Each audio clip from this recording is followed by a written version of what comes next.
until it starts popping up on Twitch.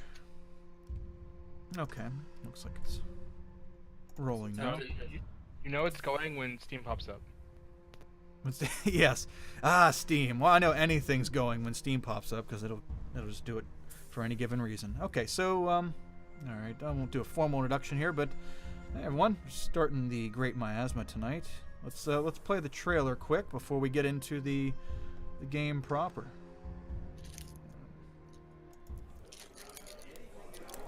Quiet. Quiet, I say.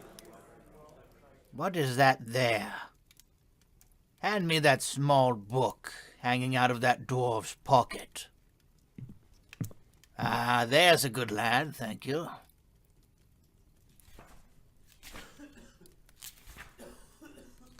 Ah, it appears our new friend here was an adventurer. What are adventurers, Elder? Damn fools is what they are. Several hundred years ago, before the Great Miasma sucked all the life out of the land, adventurers were folk that traveled the countryside, looking for all sorts of things, really. Fame, treasure, discovering places that were said to be lost forever, and sometimes just to help those in need. But to be an adventurer now is suicide. Well, as you can see, look at him, he's dead as a doornail. Oh, is that a map? Oh my. Well, this changes everything. Rufus, call a city. There we go. Wasn't that wonderful? Inspiring. Hello, everyone. Welcome to the Stalwart Initiative. I'm Kyle, and tonight is our premiere episode of our community game. We're going to be doing community campaigns that some of us that have been in the core Stalwart Initiative group for quite some time, we're going to be doing a campaign one at a time with community members. And tonight we're going to start the Great Miasma, which is a West Marches style D&D 5e campaign, and we will be having community members every week coming. And this one's not going to be on a strict schedule because it's just gonna do it when I can. So usually around 10 p.m. Eastern Standard Time and 10 a.m. Eastern Standard Time on different days in the week. So I'll try to keep things updated. If you want to know, if you would like to play games with us and also keep up on what's going on within the community, come join us at the community. And in the title screen that you saw earlier is our Discord, and we do pretty much everything out of there. And we're an active community, and we'd love to have more people, so come join us. Today we're going to start the Great Miasma, as I mentioned, and as the trailer shows, this town, Mullis, is a town that's been around for 500 years. And for some reason, this great cloud, a cloud, vapor, fog, a very mysterious consistency, showed up about 500 years ago, right after this town was built. This town was kind of a transplant from a town far away, and they decided to pack up and move here for some reason. And as soon as they moved here and got the town built, this miasma came and cut off communications between the town, the city, and the rest of the world, and presumably every other city and the rest of the world. And nightmarish creatures are roaming the countryside and kill anything that goes out into the miasma. So nobody goes out into the miasma. And scroll up here. So we're going to open today directly after the events of that trailer, where they discovered this dead adventurer came knocking at their door, and we're going to see how that plays out. So it is a brisk Varday night, only 3 days into New Birth, and the snow is all but gone from the grounds surrounding the city. Members of the city council influential figures, and even some commoners are cramming into Elder Pimley Everlong's study. An entire wing of Pimley's home that no one, not even the strange bookworms and tinkerers in Elder Pimley's little club, have ever been allowed to enter. The room is pristine, and though it appears that all 3 tiers of the cylindrical room have been painstakingly dusted, the musty smell of hundreds of ancient books is still noticeable. Elder Pimley is ravenously preparing paperwork as the last of his fellow counselors take their seats, and Pimley's assistants lay an extremely large wooden tube on the table in the center of the room. Side conversations begin to die down, and all eyes become locked on Pimley as he begins to speak, but stops mid-sentence to nervously take a drink of water. The old gnome clears his throat and begins again.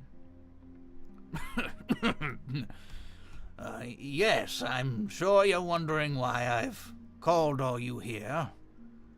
And, counselors and townfolk alike, I didn't send an invite, but you're here now, so, yes, welcome to my study.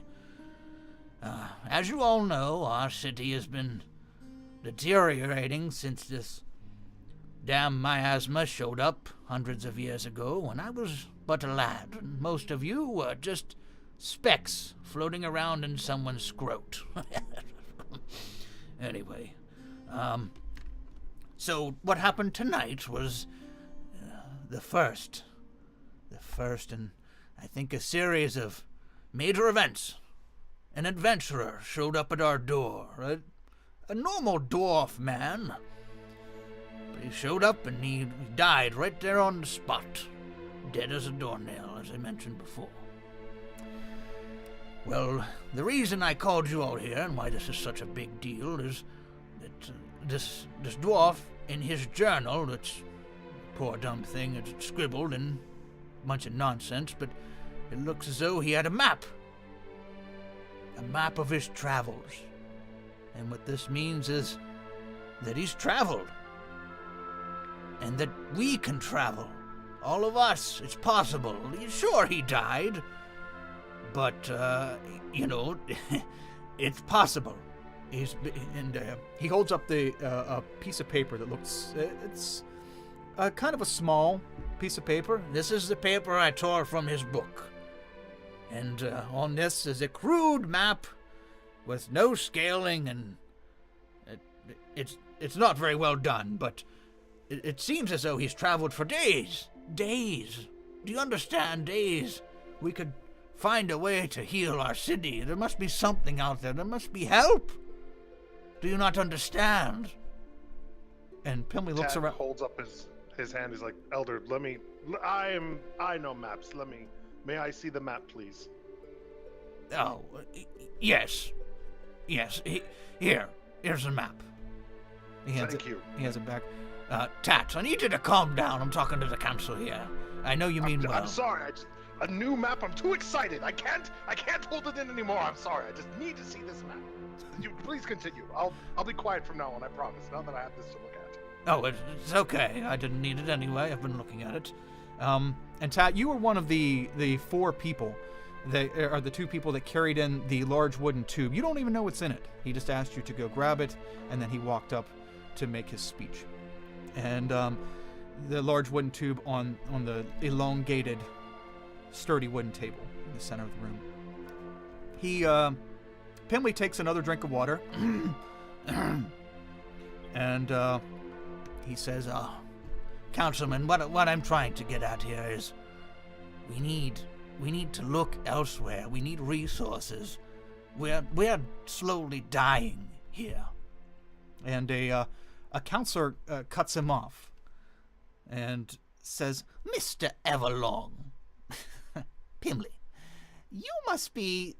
I'm sorry. So what you're saying is we should send our people out into the wasteland to die like the example that you said you found today. You're madder than I thought. Pimley fumbles, and he's like his hand's shaking, and he turns around and grabs the pitcher of water and then the cup on the table, and he starts pouring another cup of water.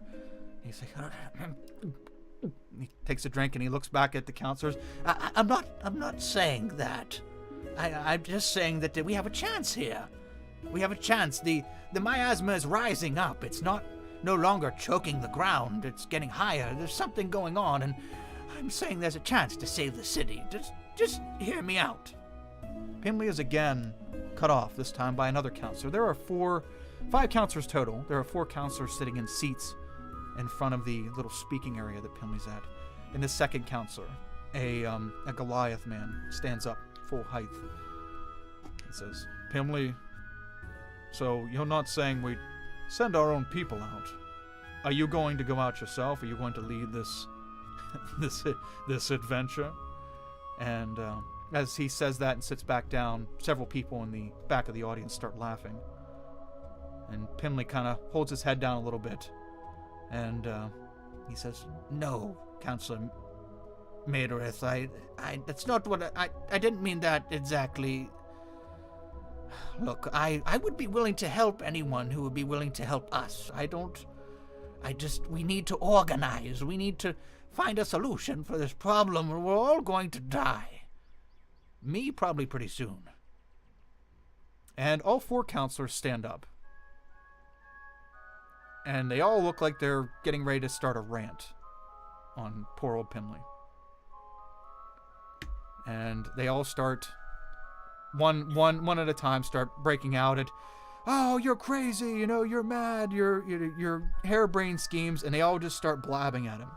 Blah, blah, blah. Yelling at him, and Pimley just kind of like he's shaking and he's backing up. He's a gnome, he's very old, and yeah, you can tell he's kind of cowering away from this aggression. Olin pipes up and just yells at the top of his lungs, Will you 4 just shut the fuck up?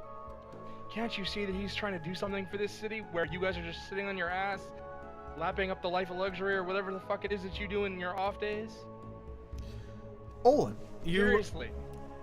You were standing behind the council, and you're kind of held in a decently good regard in the city because you're one of the better forge masters here, and the fact that you're a kind of religious man, or at least people believe that, they turn around and they kind of like stare at you a little bit aghasted.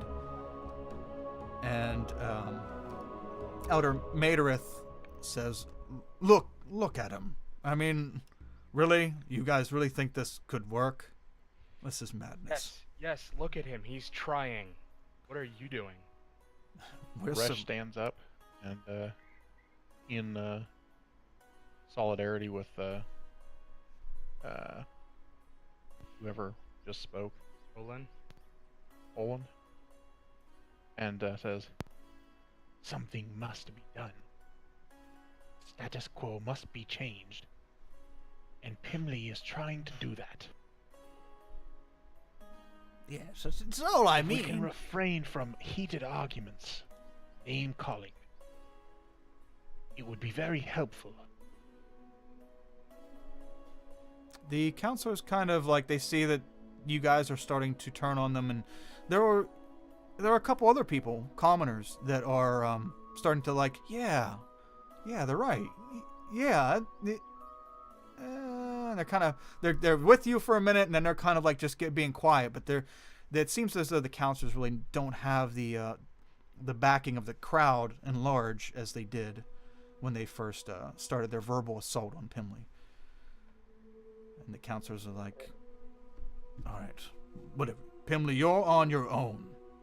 This is not something. This is not a council matter. So what you do on your free time when you're not with the council, that is on your own. And if any of these crazy citizens decide to join you in your kamikaze quest, then so be it.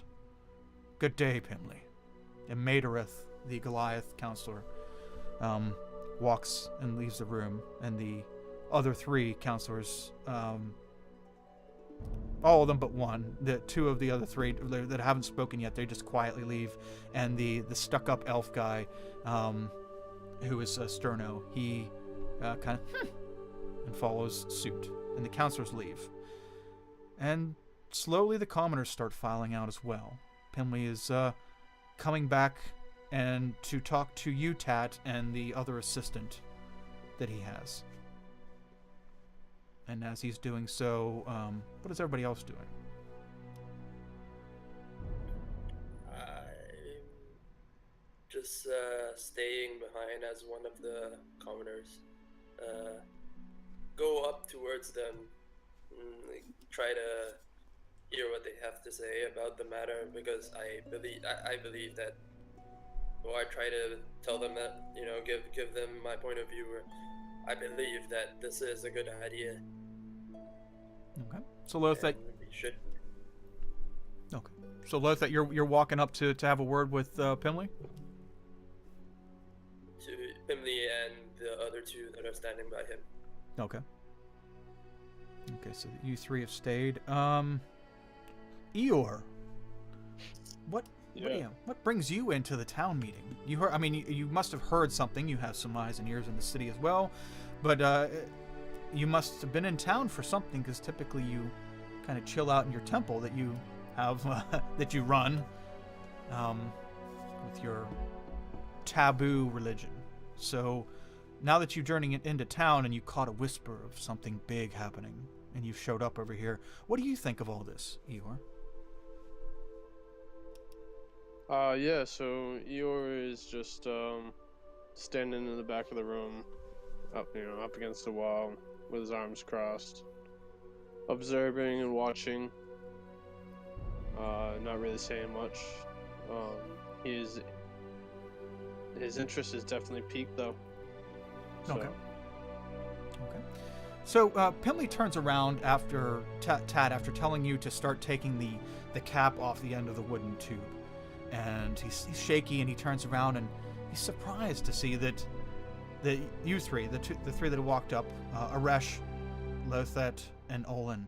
He's surprised to see that people actually stuck around. He's, can I help? Can I help you, gentlemen? Well, you see, I was kind of intrigued by what you were saying, and I would like to hear you out. Oh. I have seen far too many die from whatever this miasma is in my lifetime, and I believe that we should change something about it. Excellent. That's heartwarming to see that somebody actually doesn't think I'm crazy. Master Pimley, your discovery could very well help us all. Oh. So it is in our best interest to discover what has happened to this adventurer. Mr. Yulmir, thank you, but it's really not my discovery. It kind of showed up on our doorstep, so to speak. But come with me, gentlemen. Come with me. Let me show you what I have in mind. This is great. There's 3 of you. That is 1, 2, 3, 3 more than I planned on. Joining me. Yes. And Eeyore, it appears he hasn't noticed you lurking in the background yet. And Tad. Oh, go ahead, Eeyore. Go ahead, Eeyore. Yeah, he would just kind of try to get their attention and be like, I don't suppose that I could be of any help. Tat looks at Eeyore and he's like, I think he could be useful, because he's run into Eeyore out in the city before, in the undocumented places. It's like he seems trustworthy and useful. Pimley, I would include him on this. Pimley didn't really seem to notice Eeyore at first, and he looks at you, Tat, and then he's like, who are you talking about? And he looks in the back. Oh, I don't know that fellow out there. Come on in here in the light. Don't be creepy. Come on in. Yeah, I step forward. Okay. Yes, okay. Tat, pull that out of the tube. I'll hold it down over here. So I wanted to say, as soon as Tat received the tube, he started casting Identify as a ritual. Okay. While just to see if it was like cursed, or if there, because it came from outside the city, and that's kind of weird. So he was casting Identify. Oh, this to see tube. if it was magical or anything. No, this tube looks pristine, like it was crafted in here. This was Pimley's. This didn't come from the outside. Oh, okay, never mind. Sorry, This I is- misunderstood. That's okay. It's like this tube is like 6 foot long, and it's like a tube that somebody would have a large rolled up map or something in it. And he holds down the heavy wooden tube, and you reach in to pull out whatever's inside of it, and you feel like a leathery type material. And Pimley's like, "All right, pull it out. Olin, can you give me a hand here? He acquiesces, gives him a hand pulling it out. Okay. Well, yeah, Pimley needs a hand holding it down because the tube is probably 150 pounds, and he's just a wee little gnome. Well, he helps in any way he needs to help. Okay. Okay. Yep, you got it. So you go up and you grab the tube, and with a team effort, Tat, God, I gotta get these names down. Tat, you pull out this grayish blue leathery material, and it's a huge sheet of it, all spiraled up inside of it. And when you pull it out, you can smell it's been treated with some kind of lacquer or something, or preservative. And he's like, Pimley wipes the sweat from his head. So, Mr. Yormir, do you know what that is, sir? To what are you referring, Mr. Pimley? Oh, the giant substance that Tat just pulled out of this tube. Is he asking me about the map? Well, no, the map that he showed you guys is just a small piece of paper out of a notebook. He's asking about the like leathery substance that they just pulled out of this giant tube that was laying on the table. What does it look like? It's a huge Piece sheet. of leather? Yeah, it looks like grayish blue leather, essentially.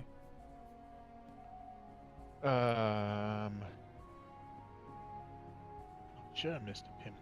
Let me think about it. What do I need to roll? Go ahead and roll a nature check on that beast. That one. 14.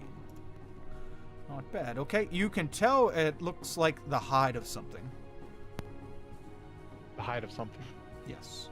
It is some creature's hide, but obviously not leather, like not normal leather. It's thicker. It's probably 5 inches thick. It's like a giant comforter. I say,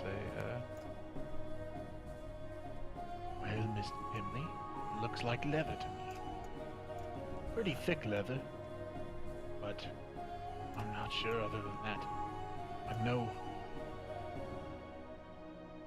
ranger. I spend most of my time about the city. Or in the temple. As do we all. You're very close. It's like leather. That is the skin of a frost giant. Yes, so it is. I know it's been preserved, but do you know the break in the wall on the western side of the city? And all of you would know this is common knowledge. A few hundred years ago, a frost giant wandered to the city and broke down part of the wall on the western side of the city. And it was rebuilt, but, yeah, the frost giant was slain. And there was a small battle, a skirmish over there. So Pimley looks at you, Aresh, and he's like, Do you recall the tale of that? I believe I do. Okay, yes, this is the skin of that very frost giant. I had it removed and treated in my study here, waiting for this particular day. Of what importance is it now to us, Why this day? Elder Pimley? Very good question, gentlemen. This is, if you're all with me on this, and I'm not gonna sugarcoat it, gentlemen. This is the most dangerous thing you've ever done in your life. But if you'd like to save the city, or I'm sorry, I'm all worked up here. What's out Most there? dangerous thing we've ever done in our lives, Master Pimley. Apparently, you've never been in the room with my father, and he finds out that I've been neglecting my studies. I never took your father to be the disciplinary type, but you don't really know someone, I guess. Well, I hope it helped you learn, at least. But here's what I proposition here. I will help. I'm old, as you can see, but I would love to help those who'd like to help the city. And if you were to go out there into the dangerous world, I think it only fitting that we make our own map. And this large, beautiful canvas can be our map. And we can adjust it and write on it. And I have this graphite. He goes over and grabs this really crude-looking pencil, like mini log, as a pencil with a really dull tip. He's like, we can use this to scribble on it and maybe take something off if we need to. But this could be our map. And this could be an operation. I will open the doors to my own study for this. And you all could work out of here if you should so choose. I'd rather die out there in the waste than waste away in this city. I'm in. I don't have I much agree. left. The city's demise is inevitable. We do nothing. I don't have much left of my life, so I say I use it for the city, and what I can do to help, I will help our youth. This room got really morbid really quickly. It's the facts. I'd rather do something exciting. I'm gonna die anyway. Doing something interesting, not just sitting around and staring at the fog. You know, in some religions, death is just the beginning. Wow. Really? That's what you're going with now? Ugh. Just saying. He is a cleric. Ay. Well, I appreciate everyone's enthusiasm for, saving the city, or death is a new beginning, or whatever the hell you're trying to preach. But I don't preach. Got me fucked up. I don't preach. well, then, if you're a doer, then do. Haha.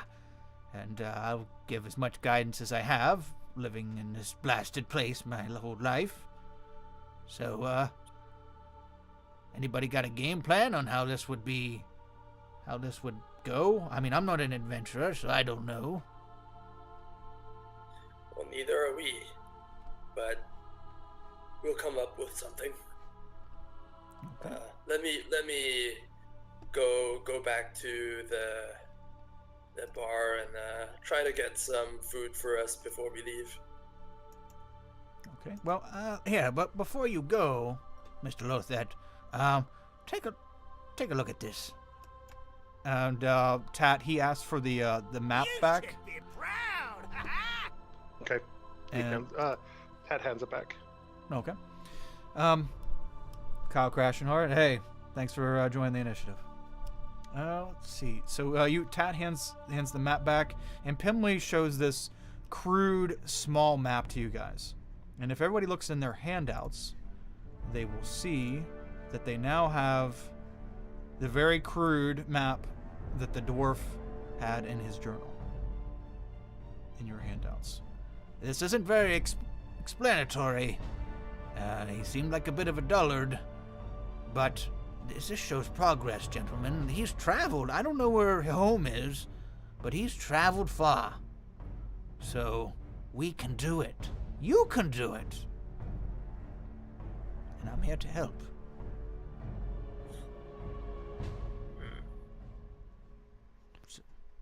Well, with such enthusiastic sponsors, why wouldn't we try our best? Yes, that's what I'm talking about. So, yes. Well, where should we begin, gentlemen? Does anyone... Master Pimley, Yes. this map seems to indicate that he came from this Yogdan place. Do I think understand that Logan- correctly? No, I think that's a man he knows. Dog den. Ah, That place would not exactly touch a girl. Well, it could, but it'd be very strange if the buildings were sentient. And awkward. that means that the last place he visited was this boarded up church. I don't know. Or did he start there and go home? Was this I don't even know if this was his last trip. I don't know. This is all I have to work on. Here's another thought. The last place that he visited, it said all boarded up, so which means he was part of a group. There may be others. He has a home. There may be another city. Survivors. Like us. Perhaps we should find this church. We should. That seems to be the last stop on his map.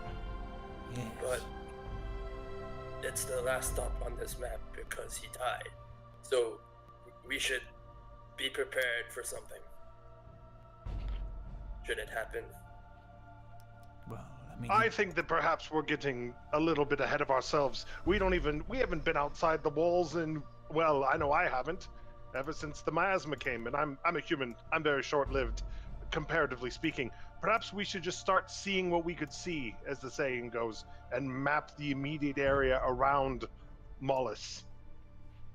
And maybe we'll come across some of these points of interest. I mean, there might be something right at our own doorstep that could be of use to the city. Oh, That is true. Agreed, but if there were multiple of these people, some of them are still alive. We take our time. They will surely die. Ooh. that is true. Also, I agree. It would be We very should- valuable to find somebody from a different place alive. I agree that we should find the church, but as our friend there mentioned, we have no idea where this church is. So Perhaps we I can should consult take with it my slow. father. Perhaps he has more information. Perhaps.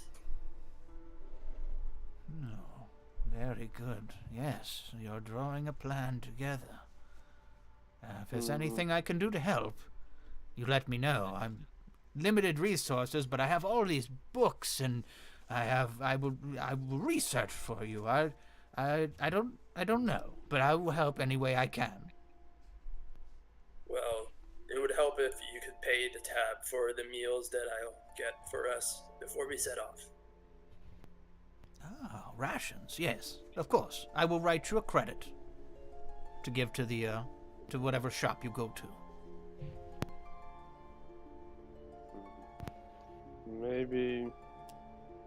Maybe we could follow the dwarf's trail. Where did he come from, Elder? He showed up at the gate. Nobody saw him get to the gate. He was a pounding, and he was a pounding, and they opened the gate to the inner gate to see what was going on, and there he was, and he took his last couple breaths, and he was dead. His I don't- wounds. At a Did big he old, say anything? What caused his demise? I don't know. It was a big old open wound, and the coroner said there was some kind of poison in it. Big old open wound surely left tracks. Perhaps we can investigate. Ah, yes. Aye. But do you want Well, to track we'll what bet. killed him? Tat swings the thunder cannon over his shoulder, and he's like, "I wouldn't mind taking a shot at something else in their face. It's coming up to the wall." If we're doing that, then I'll need to go back and grab my old weapons. So, how about I'll go get us our rations as well as my weapons, and you guys do whatever you want, and we will meet back here in, let's say, an hour. Here, That should let's be meet a at the sufficient north amount gate. of time. Do we want to meet here or meet right at the north gate and set off from there? I say we meet at the gate. Why waste time coming back here? Get this Oh, show on the road. Alright. Then the gate it is. Any Shall parting see you words, all in an hour. Elder Pimley? Gentlemen, there was a few years when I was a toddler. that I saw a different world than what is out there now. It was beautiful once, and it's not going to be that way anymore, but maybe there's hope for us. If all of you can find a solution to our dying people. Godspeed you. Please return.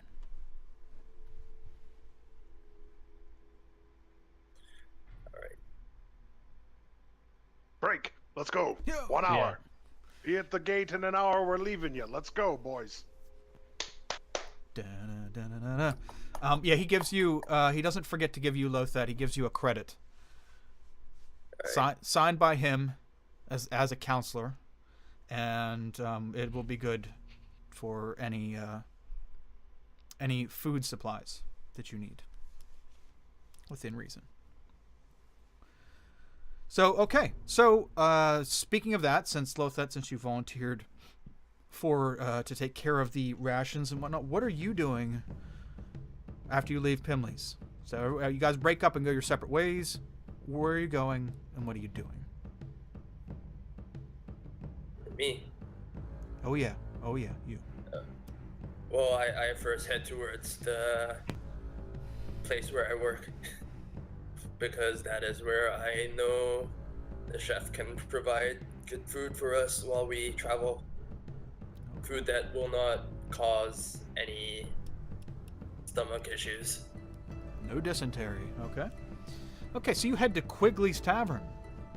So your first stop, you drag your old ass over to Quigley's, which isn't very far, just right down the street.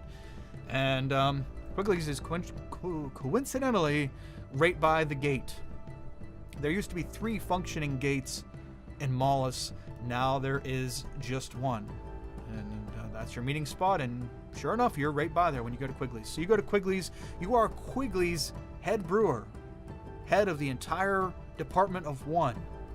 Just you. But you are a master brewer. Or, comparatively speaking, you are a master brewer because there's only a couple other ones in the city. And you claim to be the best. So you go to Quigley's, and Quigley's tending bar, and he's like, Oh, Lothat, how goes it? Not that well, Quigley. We have come to the decision to travel outside. Are you fucking crazy? What are you going outside for? Well, I've seen many people die just from the miasma and all the illness here. It is not improving, and if we continue doing what we're doing now, yes, we'll stay safe for a couple of years more, but what good is that going to do for our future?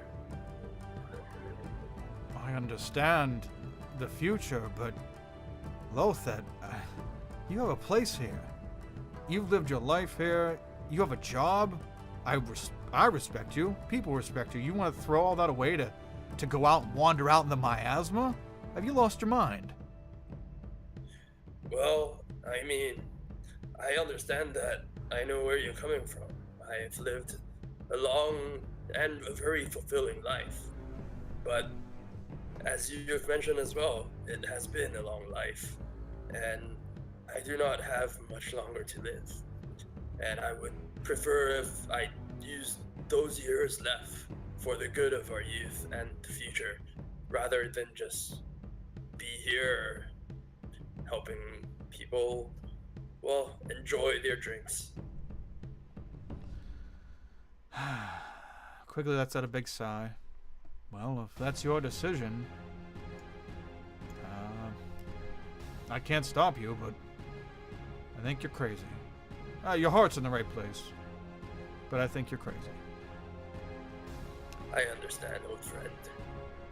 Well, speaking of that, I do need something from you. Sure, what is I it? have here a credit note from Elder Pimney, because, you know, after so long together, I know that the food that we can get here is among the best, if not the best. So, I'm here to procure some food for our group. I would like, I don't know how long we'll be out there for, but I would say possibly 3 days. So if that's all right, I'd like 15 days of rations for the entire group. Okay. He takes a look at the note. Which looks very official. Well, you are right about one thing. This is the best damn food in this city. And I shall make your last dinner or suppers or whatever it is, the last one you get before whatever kills you. I will make it a good one. Thank you, old friend. Moo, whip up something great for this adventuring party. You hear, yeah, boss! Come from the back. Moo is a very large, portly, hairy man, but he takes his cooking seriously. And he's going to whip you guys up 15 rations. And quickly puts a meaty hand on your shoulder. Well, it's been a good run, old friend. Yes. Well, I'll just check on my bruise one last time before I head off, you know. So at least you guys have something to remember me by if something bad happens out there. Enough. Okay. And what else did you want to accomplish? So you're gonna check on your bruise. You're gonna grab food. I'm guessing grab your supplies. Was there anything else of note before you wrap up what you're doing? No, not particularly. Other than that. Okay. So, Lothet, you get all that, get all that taken care of. Olin, what are you doing after leaving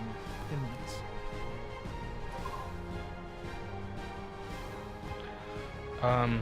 Olin's gonna go back to his forge and get on his get his armor and his prized possession, which is a shield with his religious emblem emblazoned on it. Emblazoned, whatever the word is.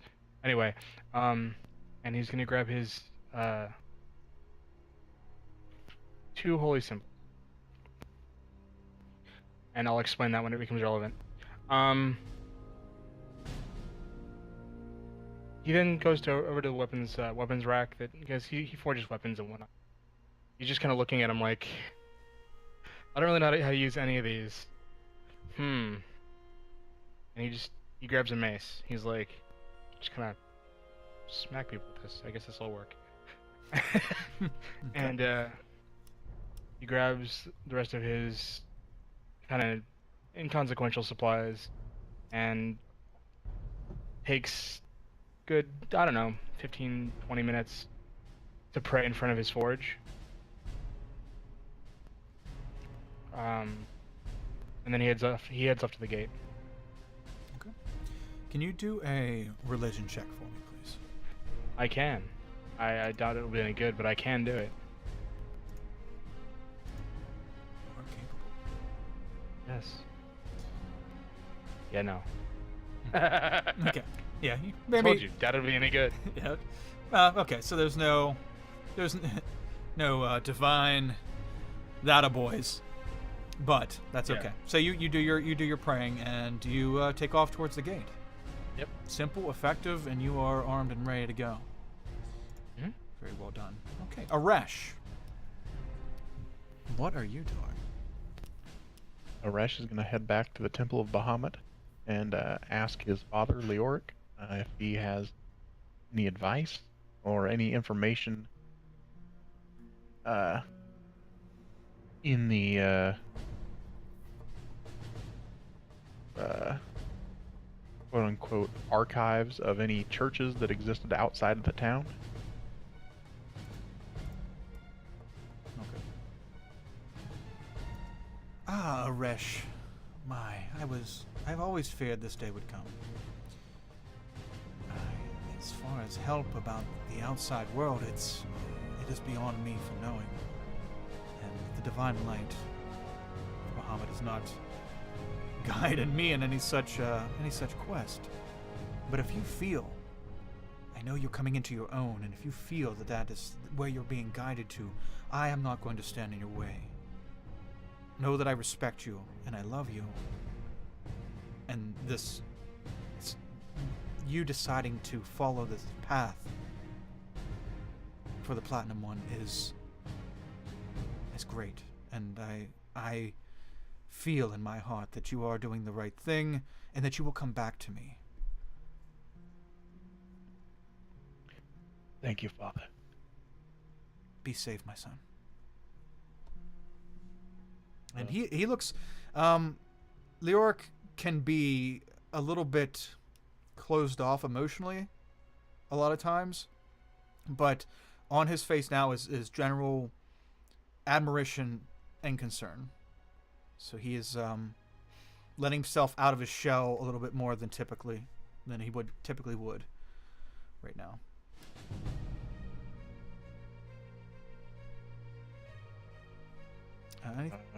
Resh says, thank you, Father. Will bring great honor to the name Yulmir. I promise to return. Ah, I know you will. I can see it. I know you will. Puts off back to the gate. Okay. After grabbing his pack and staff and putting on some. Okay, you grab all your adventuring stuff, you slap on your armor, and off to the gate you go. Eeyore. So, after this interesting meeting, boy, these townfolk, it turns out that they do have some stuff going on in there that is interesting. After the meeting, you leave Pimley's, and what are you doing? Yep. So just go back to my place, gather up any gear that I think I would need, my weapon, my shield. I put on my armor.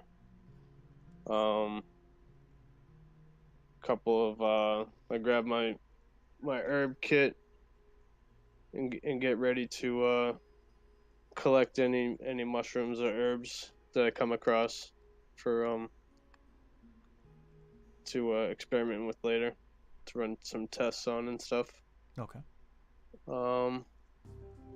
Then I head over to my shrine to say a prayer to my god and ask him to leave us alone, you know. Basically.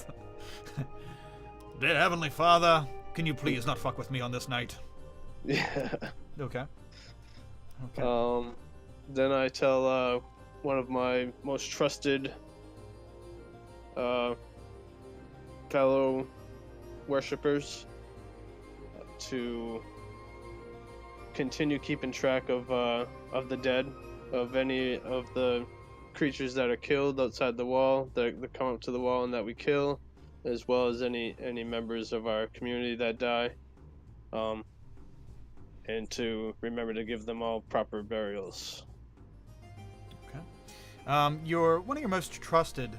I mean, you only have two.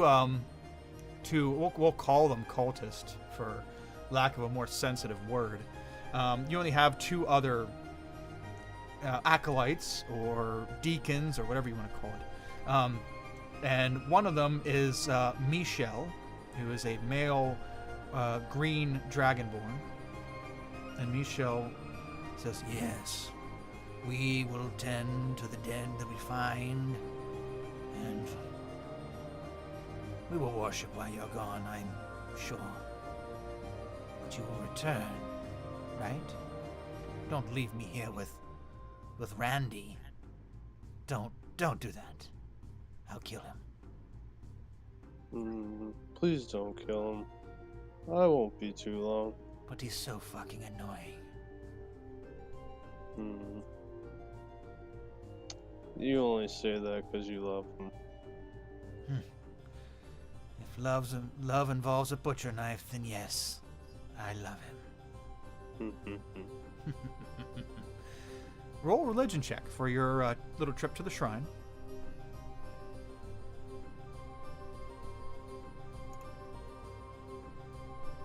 As you come to pray. Okay. You feel a little inspired as you take a few minutes at the shrine. to pray for "Don't fuck with me today," kind of thing, and okay, and Michelle sees you off.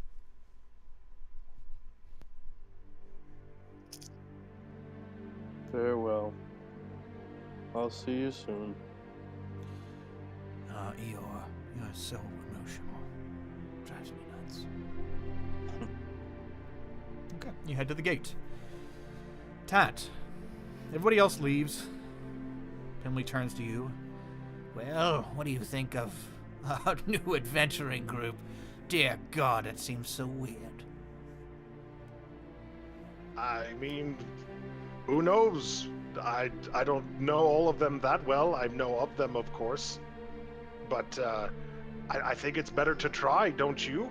I mean, I can't sit here knowing there's an entire world out there that we know nothing about. It's hard for me to stand here and talk to you. Honestly, I'm ready to go. I mean, I'm losing my mind, Pimley, with the knowledge that we could recover. The past is now laid open to us. This is fantastic. And that's why I was worried about giving you the map before the presentation. I was afraid you wouldn't fucking give it back to me. You and your obsessive, discover every fucking thing. I've already made a copy of it while I was reading it down. You can have yours, the original, but I mean, look, we've got some very strong fellows, and that I've run into Eeyore before. He seems odd, but he's pretty upstanding. And that barbarian, I mean, he's got experience. We've got strength and youth and experience. I think it's gonna go just smashing, or whatever. I'm so excited. That sounds like it. I hope so. I hate to see harm come to one of you because of me and my harebrained schemes, but you're right. It's time. It's time. Tat reaches out and puts his hand on Pimley's shoulder. He's like, "Don't worry, old friend. We all have to die someday. I'd rather, if I have to die out there, maybe I can make a difference for the city, but I certainly can't make a difference in here. And so don't worry about us. We're all doing this because we want to." I thank you all very much. You better tie up any loose ends you have before you go. Grab that thing you've been working on. It's quite extraordinary. I get to use it up close now. I mean, sorry, that's not befitting of a researcher that you've trained me to be, but to do some field work. I've waited for this. I didn't even know I was waiting for it. Steal my notes while I'm gone, old gnome. I wrote those notes before you were born. Does a little but oh, go ahead, buddy. Seriously, and he pulls like an extra key. If I die, this is to my research lab in the back of the shop. If I don't come back, I don't want all that work lost, so I'll give you this key just in case. Your house stinks of some kind of weird lavender craziness, but I'll go over there and I'll tend to what you leave behind. It soothes my nerves, Pimley. I can't help it if it's such a calming scent. You should try it sometime. Great. Probably kill me. All right, off with you then before you, I don't even know, before you change your mind. Not that you could in your current state, but I'm afraid we're gonna lose them, Tat. Either out there, or what if they come back here and say that it's not worth it. The whole cause is not worth it. It'll crush my heart.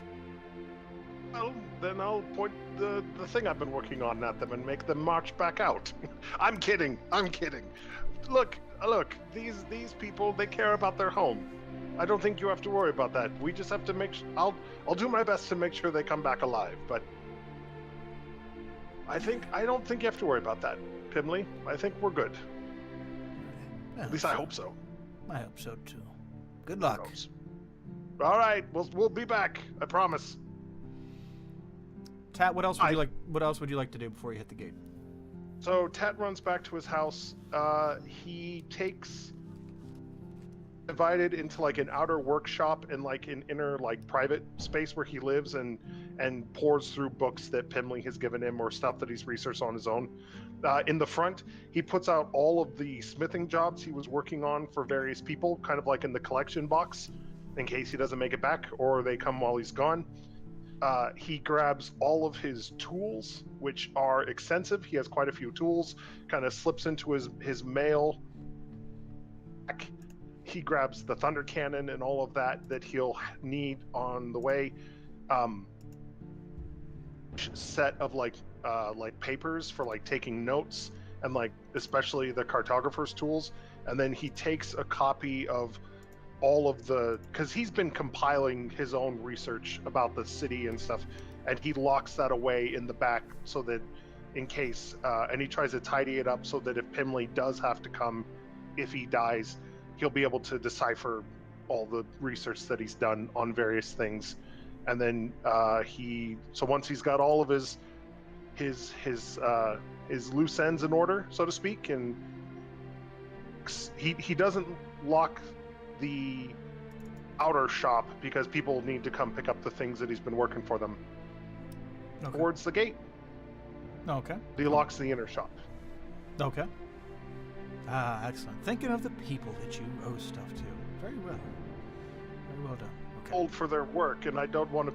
I mean, it's a family tradition, Odorax, and I don't want the name besmirched, and I don't feel like refunding them their fees for the work I did. So, because I already spent it all, so I have to let them take the finished stuff back. Yeah, you don't want to owe the people.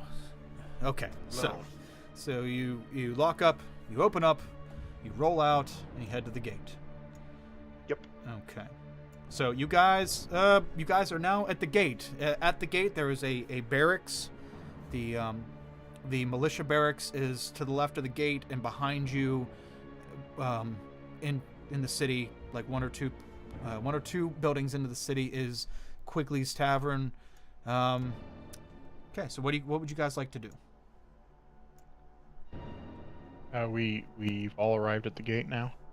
Yep, everybody's met up at the gate. Alright, guys. I didn't know how long we were gonna be out there, so I only got us 3 days of rations each. And here's rations for each of you. And I'll hand out the rations to each of them. Thank you. Okay. Thank you, Lothat.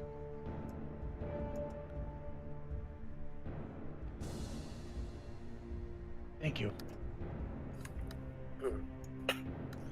So I also brought along this bottle of ale that I thought we could share. Any of us that would like to, for luck. yes, of course. None for me, thank you. I don't know about the rest of you, but we're venturing into unknown territory, and I'd like to have my wits about me. I I take a appreciate gulp. the sentiment, but I take a I'm gulp patron out for of bait. the bottle, then I hand it over to Tad.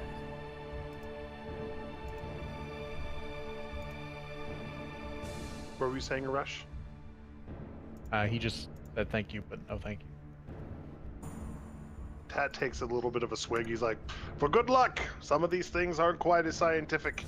It always sharpens me up a little bit. Eeyore? And he kind of holds the bottle to Eeyore. Don't mind if I do. Thank you. Now, gentlemen, I am much more of a examine something once it's been found. I'm not so good at the tracking business.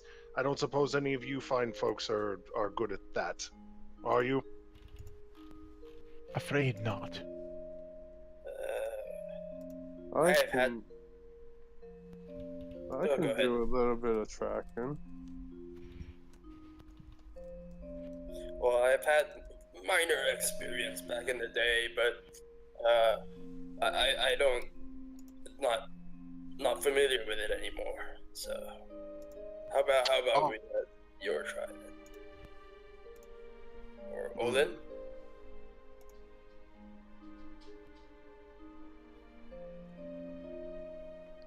Olin, can you track things, people? I've spent years behind the fires of my forge. I can track. Maybe imperfections in steel, but no. Living things are beyond me. Well, you all figure that out. I'm going to stand in the back, and I'll follow whoever finds a trail. But I'm going to stand back here. That's kind of Let me give it a shot.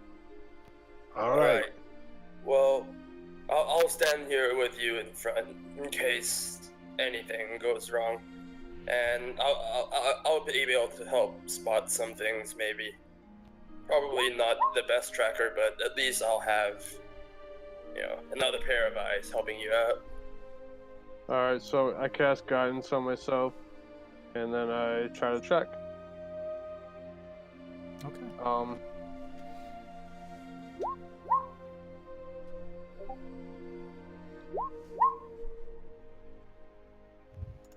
And wait, was he? You were helping me? Do I get an advantage because he was helping me, or? Okay, so how did you guys want to do this? So, as far as I knew, you were doing all this inside the gate. So you guys are going. Oh, sorry. Yeah, we're leaving. I assume. Yeah, we're going to where the dwarf was. Body was found, and we're looking for a trail. Okay, so you guys That's the mission. hop right outside the gate, and you look for the trail. Let's see. So who rolled the 16? Okay, so 17. I rolled 16. Yeah. And we'll say, yeah, I'll say that you. Yeah, we'll say that you had help. So you have. I mean, it's pretty much all of you at this point until you figure out what's going on. I mean, this is you guys' first time, so you're all looking around, and Eeyore, you're kind of taking point on this, and sure enough, you find a trail, and it has. Do a nature check, please. Let's see if you recognize what kind of prints these can be. And anybody else who has a nature like class. Does anybody have a nature like class? I don't have a nature class, but it's been in a lot of the books I've been studying. So I've kind of read up on it. 18 on nature. Okay, so yeah, you do guidance again, and Yeah, I think it's concentration up to a minute. yeah, but you could. It's only once have to before do the it spell. each Oh, yeah, right. I gotta cast it each time. Okay. You're good. You're not in combat or anything. So, okay, so you ponder over it for a minute, and you're looking at them and looking at the details and tracing them with your finger and trying to remember if anywhere in your studies of death and how things die and how to expedite that process, you recall looking at books on specimens, and these look like reptilian tracks. Just the way the fingers and the nails, looks like the nails kind of grip in a certain way. These look reptilian in nature and not small.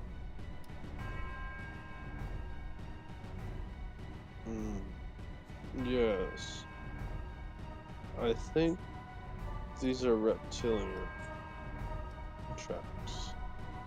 They lead that way. And he points. He points east of the gate. The main gate is on the northeastern part of the city, and he points due east. Now, do I notice? Oh, so the reptilian tracks are right up to our city like that, huh? Well, Okay. I mean, you walked away from the body a little bit, but yeah. Oh, okay. So how far away from the body? Probably about 30 feet. You guys start wandering out and looking for some kind of... You guys said you were looking for some kind of trail. You wander out a little bit, and then you see them, and they lead Yeah. east. Well, we were trying to follow the dwarf's trail. That was my original plan, anyways. Oh, okay. So we followed the dwarf's trail, and then we find the lizard trails as well. Or the Yeah. reptilian trails. Okay. Yeah, the dwarf's trail leads about 30 feet, and then after that, it's the dwarf and these reptile trails. Okay. And do we know how many reptile trails do I see? It's hard to tell how many creatures, but there are several imprints. So there's more than one creature. It looks like there may be two. If they're like lizard men, it looks like there could be two lizard men trails. You've read about lizard men, but that's kind of what it looks like to you. Like it would be lizard men. All right. So yeah, I tell everyone. So yeah, I tell everyone what we saw, or what I see.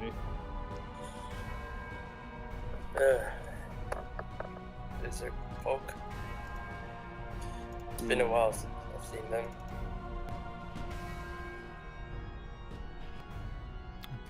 So are you guys following those trails, or you following the?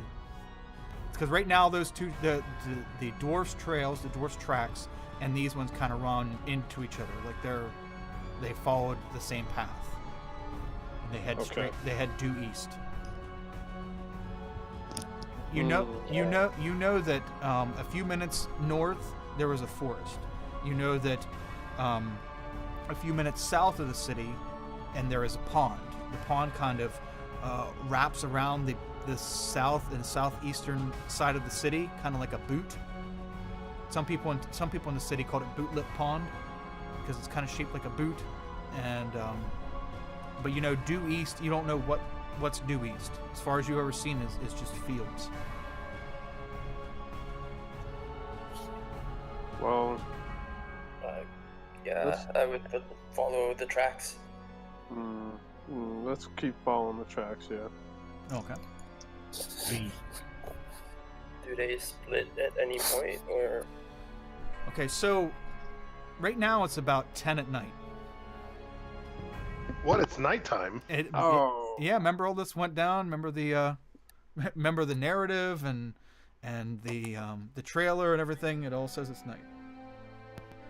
No, I got so excited I forgot. Right. Why are we leaving in the middle of the night? This is stupid. I can't see in the dark. We should leave first thing in the morning. Oh, shit. I didn't realize it was so late. Well, Good job, boys. We went outside the walls. Congratulations. Good first excursion. Let's go back and try this in the morning. I really didn't think to ask. I mean, everybody seems so excited to go, so I figured. I assumed it was morning, yeah.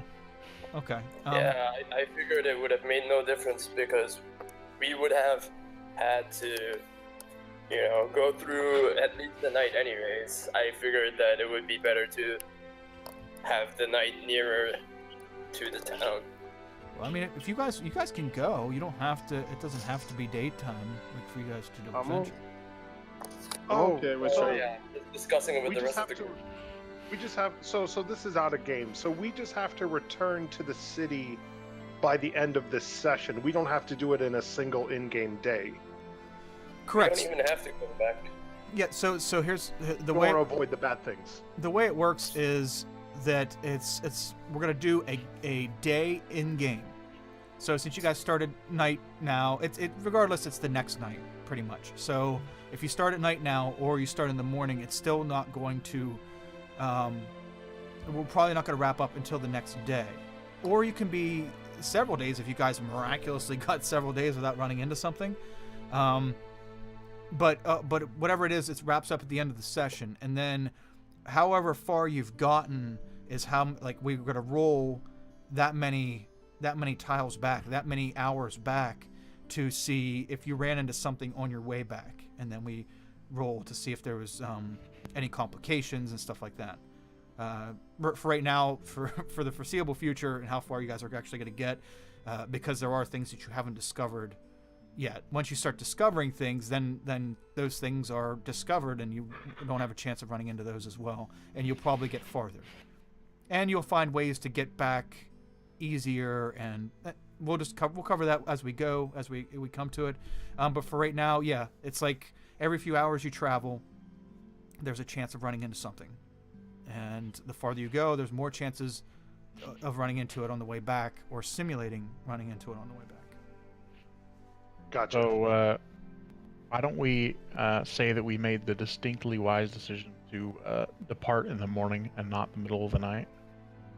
Sure, I'm up for that. I don't mind traveling at night. Me neither. I do. I can't see in the dark. I do as well. Okay. Oh, you big babies. I don't mind the night either. Oh man, I'm such a well. We'll put you in front, Eeyore. You can. I'll know where to shoot once you start getting stabbed. Fair enough. That sounds like a good plan, actually.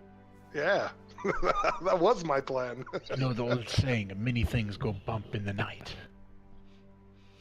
Ooh. Does anyone have like light spells or anything? Or I do. I do as well. Okay, well I don't. So, cool. So okay. I'm a human. Why else would I be okay with traveling at night? Because you're a masochist Well, I mean, and a crazy person. that has yet to be seen. That is true. Okay. And I mean, honestly, we're talking about a unexplored, untamed, dangerous place. Well, who's to Pretty say it's unlikely we safer would in the travel at morning? night. Because we can see what's coming at us. And that's the only difference it's going to be. We can see the things coming at us, and we'll at least see their faces if we die. We'll In the let you dark, know we'll if know. something's coming at you. Oh, thanks. Cool, great, awesome. Okay. So for sake of 10 minutes of back and forth with this, I'm guessing that the people that can't see at night, the races that can't see at night, aren't going to want to go out in this. And if they are, then all the power to them. But the other ones that don't want to go out will probably want to stay. And if the rest of the group is smart and they want numbers, they're probably going to want to wait for those that are going to stay. So, bing, bang, boom. You guys stayed at Quigley's. He fed you and also gave you those rations in the morning. And you guys headed out and did this exact scenario as in the morning. Okay. Boom. There you go. Fantastic. Okay. All right. Good. Magic time travel. Let's keep following the trail, guys. Yes. Ah, I feel so well rested. Ready for a day of adventuring. Quigley's food is better than the stuff I make. I also feel good. In the morning, I bless my armor. By the by. Okay. Yep, you do your armor again. Okay. Yep. Okay, No so further notice of my armor. gotcha. Tat watches you do that. He's like, ooh, fascinating. Okay, so you guys take off and you're heading due east. And there comes a point where the tracks taper off. And it appears that there's a cropping of stones ahead of you in the middle of this field. It's kind of plains. You guys are walking across plains. And the grass is not very high, probably well, I guess it would be to us, but in this time probably almost knee high grass, and you manage to keep the tracks into the grass getting this high, and now it's starting to get rough. But you do notice that it looks like the humanoid tracks go north, and the very large reptile tracks go east. They continue going east. So human knee high. Well, the grass is knee high. As in human. Yes. Human knee high. Yes. It's knee high for Tat. Yep. Knee high for you. Olin is a very tall human. He's a Okay. very big human. How big is this plain that we find ourselves at? So you guys have been walking for an hour now, and it's been nothing but rolling plains. When you guys first left and you started heading east, you could see in the distance north, you could see trees, the beginning of the forest that everybody knows is there, but nobody's ever been in. Other than the forest, it's all plains that you've seen so far. And that the border of that forest tapers off as you guys can keep traveling east. And now you see only plains to the north, to the east, and yeah, to the south. You know the ponds to the south somewhat too, so you have that, but you don't see it right now. I say we follow the Quick question: what is the word underneath church on the map? Well, I mean, that's for you guys to decipher. Oh, okay. Respected. The That's- word is respected. Which would possibly indicate a church of a good. That's what I thought at first, but I didn't see a C or an E. There's one letter missing. Well, he's not very good the at C is spelling. part of, because it's either He's not respected that or wrong. respected. Or repeated. I don't know if that's a word. That's, He's I spelled don't that think wrong, so yeah.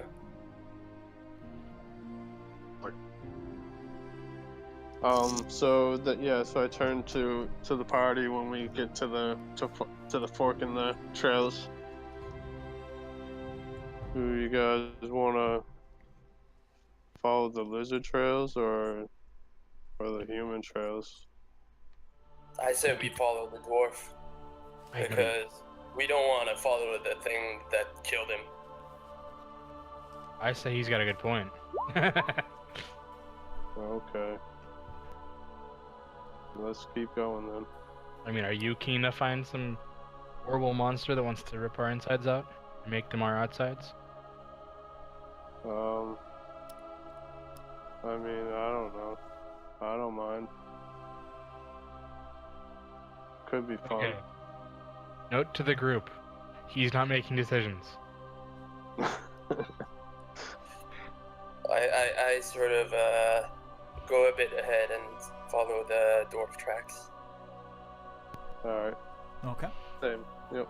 Okay, so Lothar, you start heading north to follow the dwarf tracks.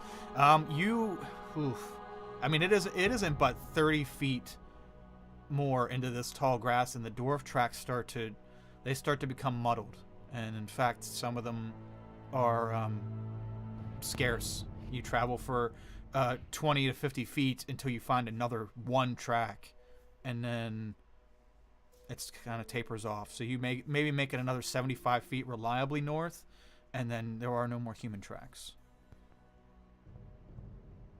I turn back and tell the group, guys, the tracks, they end here. I do not know where they continue.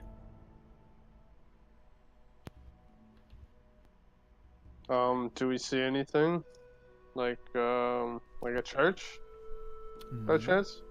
No, not right now. Although, let's see, who's up first? Aresh, can you roll me a D10, please? Or, no, wait, I'm sorry, oh, I guess it doesn't matter, D10's fine. A5. Okay. Yeah, you guys don't see anything right now. It's plains to the left, plains to the right, plains. Aresh is kind of looking around in the grass for other tracks that aren't human or lizard. Specifically, he's looking around for horse tracks. He's worried they might have gone too far and/or are wandering into something that had attacked the dwarf in the map. Okay. Then roll a survival check as you try to pick up the human's trail or any other. Ooh, nice. Any other creature's trail. As you guys are heading north, you don't see anything. Just the human tracks are like gone, and it's almost as though it was a gradual fade. As like they didn't just stop at one point. It's like they became scarcer and scarcer and scarcer the farther north you went. You're looking around for other tracks, and you don't see any in the immediate vicinity of where you think this trail came from, or the dwarf's trail. Now, if you'd like to venture off in any direction, just let me know which direction, and then we'll. Well, I mean, while they're looking around for more of the dwarf tracks, I'm just observing the area and trying to like make sure that we're not having gone through too far into this. Horses caught us in the open and attacked us area. Okay. You're indeed in the open, but you don't see any horse tracks. All right. Or any other creature for that matter. Yeah, during this little lull, while we're trying to figure out what we're gonna do now that we lost the tracks, I'm kind of drifting off, looking at the different plants and seeing if I see any mushrooms or plants or anything Okay. of note, anything cool or interesting. Go and do a nature check as you're looking around in this grass. Oh, I and then crouch down. I cast guidance on myself. Okay. I crouch down, so I'm sort of hidden by the grass in case I need to jump out at anything. Okay. Okay, 13, you don't see anything but grass. And even this grass, you take a finer look at the grass, it's very poor quality. It's a tannish, but it's got a tinge of yellow to it.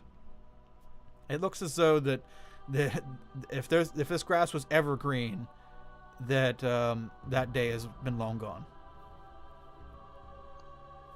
Alright, I'm just mumbling to myself. Nothing.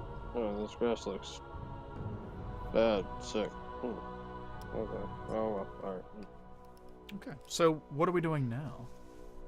Yes, fellas, so should we go back and follow the other tracks, or... So we've completely lost the dwarf tracks at this point. Yeah, they faded away over the course of about 75 feet.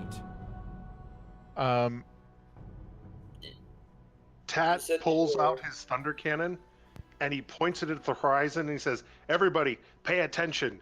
And he just fires a random shot into the wilderness to make the loudest noise that he can. All right. Which direction are you firing in? I'm So firing what it would to be the nice? east. To the east. Okay. Okay, so you The loud retort. you point to the east, and you fire off your thunder cannon, and the bullet goes to the east. And the only thing you can see to the east is more plains, but periodically to the east you see small outcroppings of stones, natural stonework, and And he would have taken a shot at one of those. oh, okay. So you take a shot at the closest one. Yeah. Okay. It turns into a titan and squish. No. So you blast it, and you see part of one of the tip of one of the stones that are standing upright just blast off. Are there still more of them?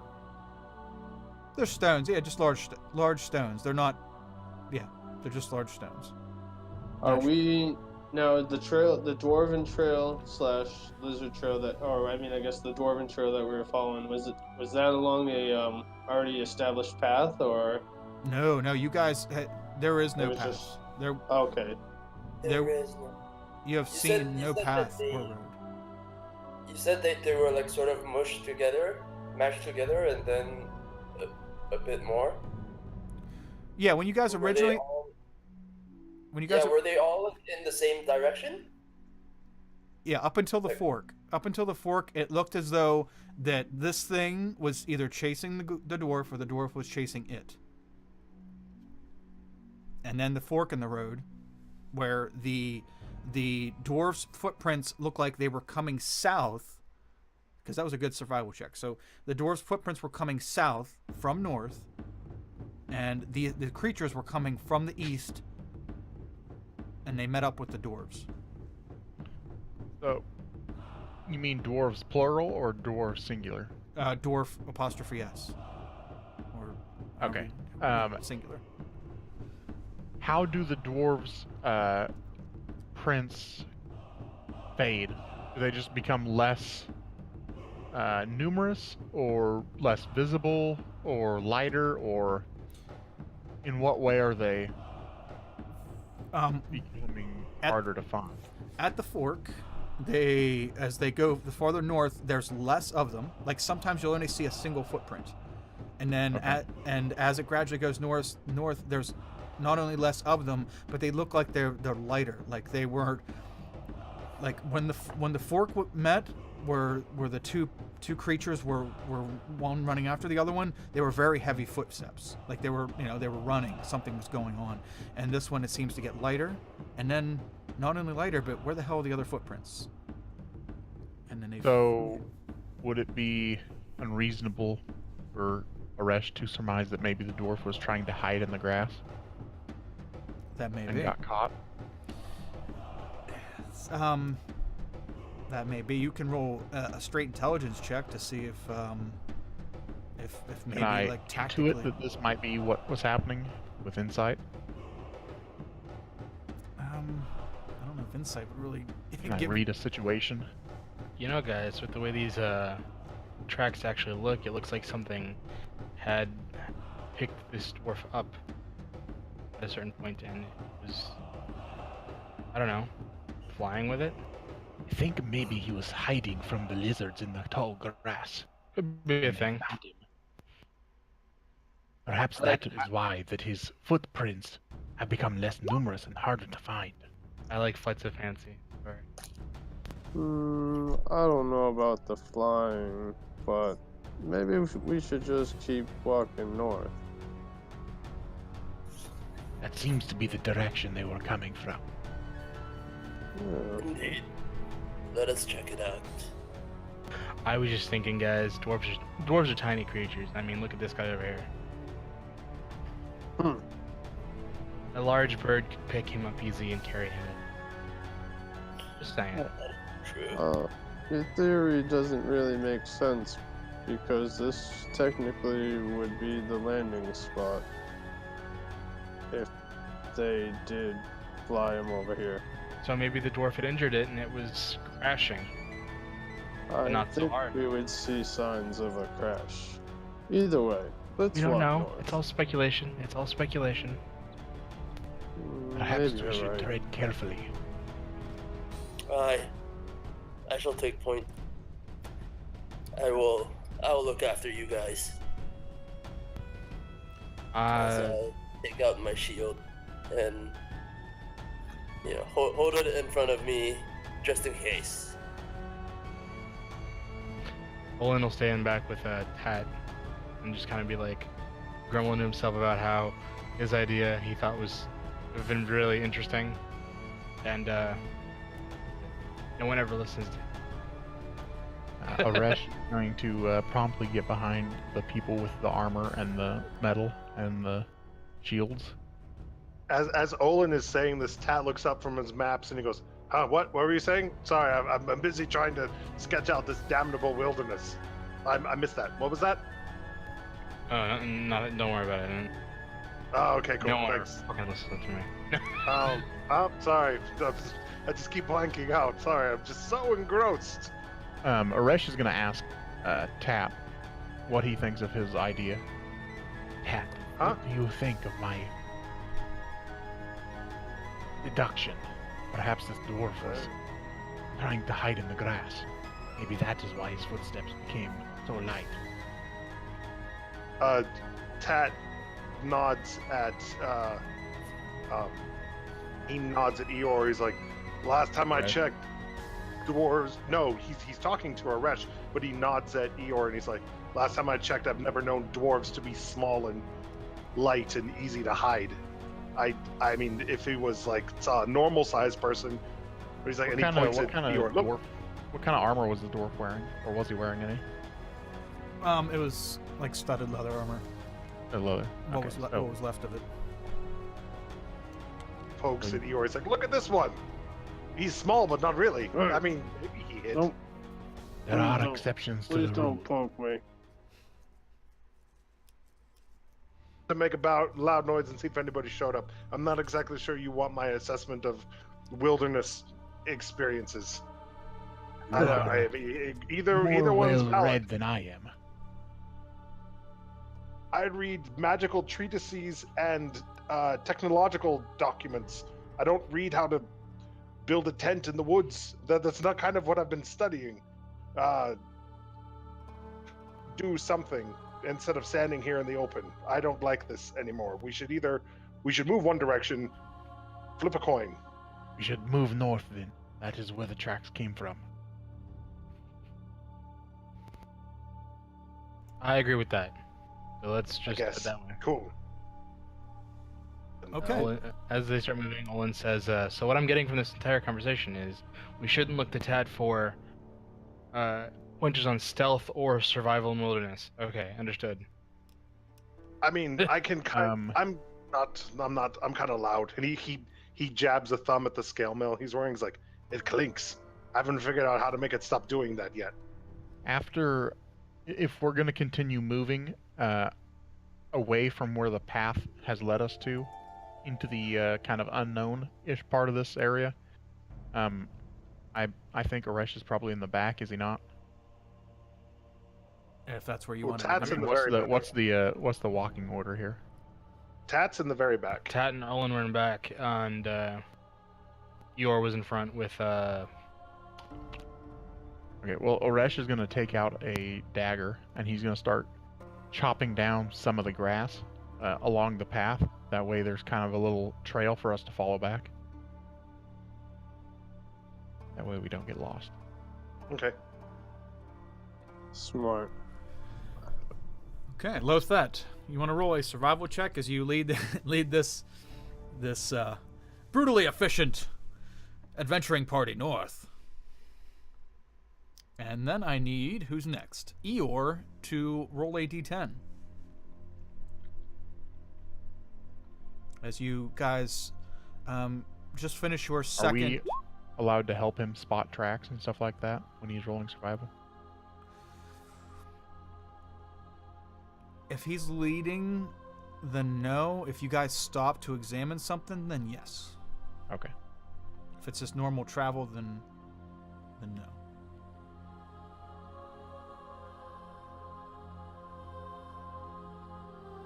Lothet, can Roll the nat 2. Okay. That too. What? Without your modifier? Lothet, can you roll a survival check, please?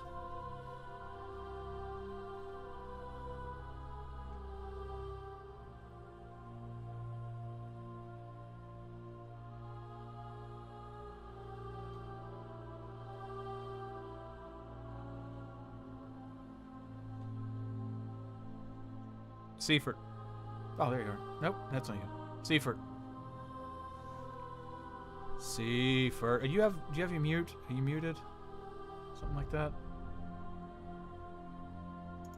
No, Seaford. He got old and died on the trail. We should have brought a younger barbarian. Hell. I'm still here. He speaks. Yeah. Seaford. Wake up.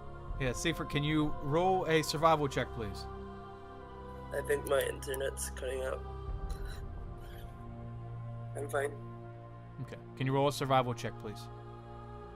That's not good. We need you, Meat Shield. Meat shield. Ooh, very nice. Okay. So, though you don't see the dwarf's tracks again, you do see something in the distance. Lothet. Some kind of... something in a tree line. Looks like like a structure of some sort inside of a tree line. Guys, I see something ahead.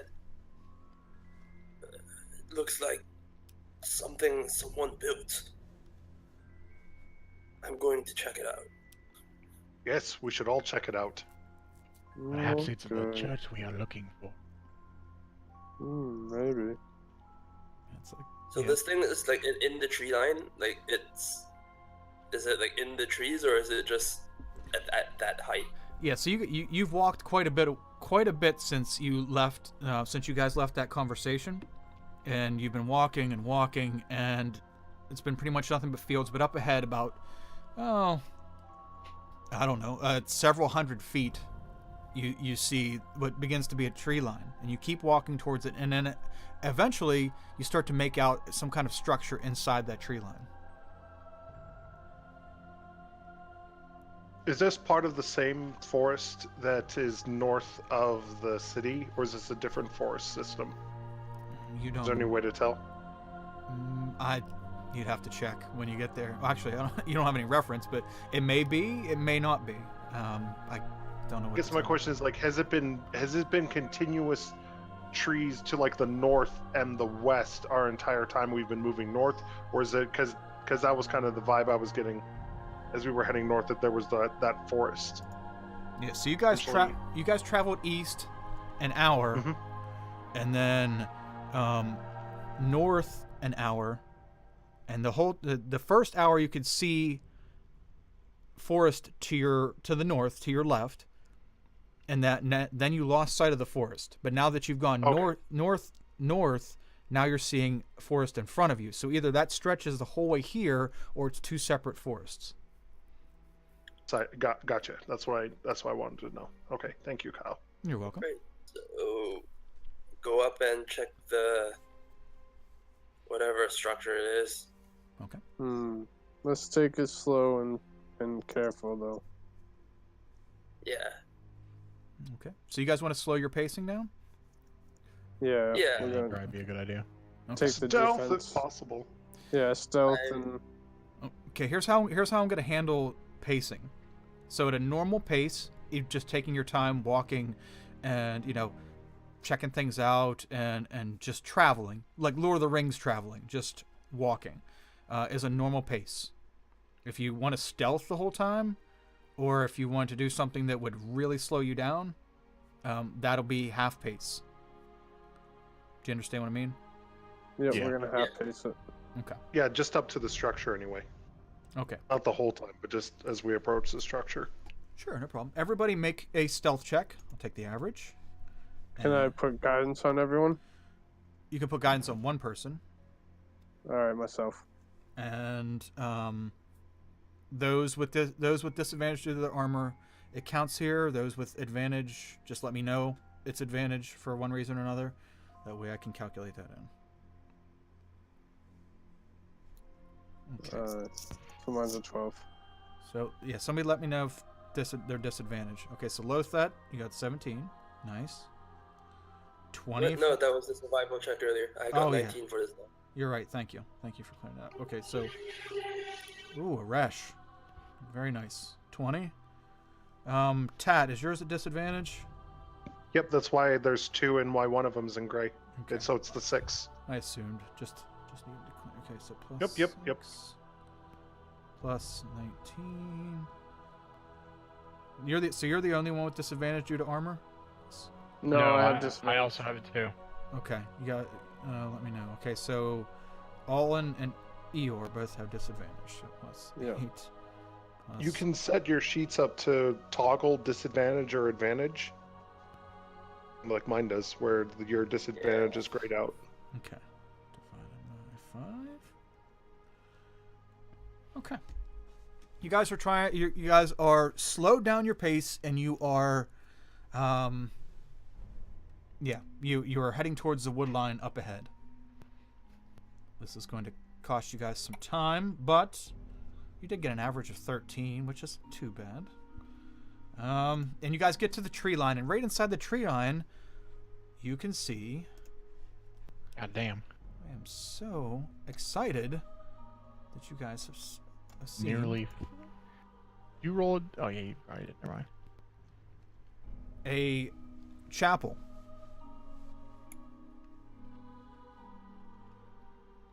You guys are about 100 feet from the chapel as you enter the tree line. Aresh whispers to Pat. I think this is definitely the church that the dwarf came. Oh yeah, this is So- definitely. Can we see if the church is like boarded up from where we are, or Yep. do we have to go closer? Yeah, you can tell from here, 100 feet away. You can tell that all the doors and the doors have been boarded up to the building, and there's a big sign out in front of it. The sign is actually kind of like bent over. It looked like it was metal and it was standing up, but something pushed it over. So the sign itself is facing the ground, but the stem of it is bent up and to the left, and somebody pushed it so the sign is facing down instead of forward. And what does the sign say? You'd have We'll to. approach it, and then we can't read it if it's facing the ground. Oh, I see. Okay, so you guys going up to So- check it out? Yeah. Okay. Real slow and careful. Okay. Yep. Still rolling with your stealth. Okay. So Lothat, you lead the way, and you guys go up, and you can see around behind the chapel on the left, there is a graveyard. You can see it's a little farther around, probably about 80 feet behind the chapel. There's a graveyard. To the right of the chapel, there doesn't seem to be anything, although there it looks like there was a campfire right to the right of the chapel, probably 20 feet away from the building. There was a stacked campfire. And the sign, Lothat, as you grab it and start bending it up so you can look at it, says... Oops, I did have this ready. Now I don't. You said we saw a campfire. What remains of the campfire? Yep. As we approach, Aresh wants to take a minute to investigate the campfire and see how many people stayed around this campfire. Okay, so you're gonna break off. And if there, just for a second, and see if there are any trails. And he's gonna ask the others to hold up a minute and/or accompany him. Is it in the path, or how far away is it? It's only 20 feet to the right of the chapel. The sign is like 5 feet in front of the chapel, directly in front of the front doors. Okay, he'll wait until after we read the sign then, if we're going up to read the sign. Okay. Well, that is, you grab the sign and you twist it up so you can see it. The sign says, "Cleansed, do not enter."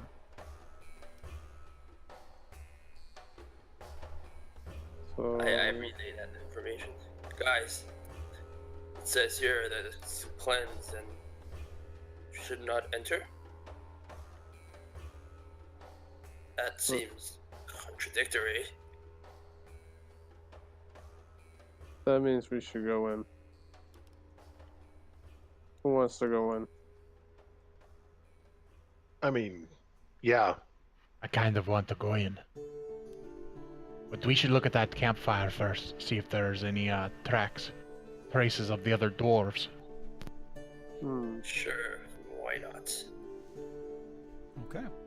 As an argument for the contrary, maybe we should check the church first to see if there's anything inside the church that might, creep up on us. We're checking out the campfire. The only thing is I don't want to have to disturb the tracks before we get a chance to look at them. I vote to go for check out the campfire first. Why don't we take a vote on this? There's 5 of us after all.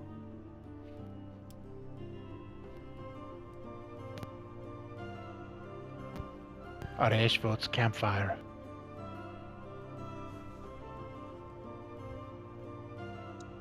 Campfire it is. Let's go. Alright. Just a thought, guys. That's all. Okay. It's a very good thought, Olin, but I agree with him. If we suddenly get into combat afterwards, we're going to lose these tracks. You and I can watch the church. Let us. Fair enough. And with that contraption of yours, something comes our way, the others will know about it real quick. Yes, it's very nice. You want to hold it? I'm very proud of this. I don't know what it does, and I don't want to lose an eye, or a foot, or any other appendage for that matter. There's a hole at the end, and he points at the muzzle. Don't point that at things you want to keep intact. That's what I've learned so far. Oh. Okay. He holds out his hands like he would be cradling a baby. It's my craftsmanship. And he does Took me a exactly while. that. With that, I had to get these tubes right. It's very... Okay, well, we got to pay attention. Crap. I'll show you this when we get back to the city. Fair enough. Okay, so you guys stand guard, and Aresh, are you the one spearheading the examination? I think I will. Okay, you want to take a look, Eeyore? Yeah. Okay, so this one, you want to? Aresh also wants to take a look. Yeah, Okay. he's interested. Yeah, we'll have one person do it, and then they'll do it with advantage. Yeah. Do you guys want to examine? Yeah, just give me a survival check.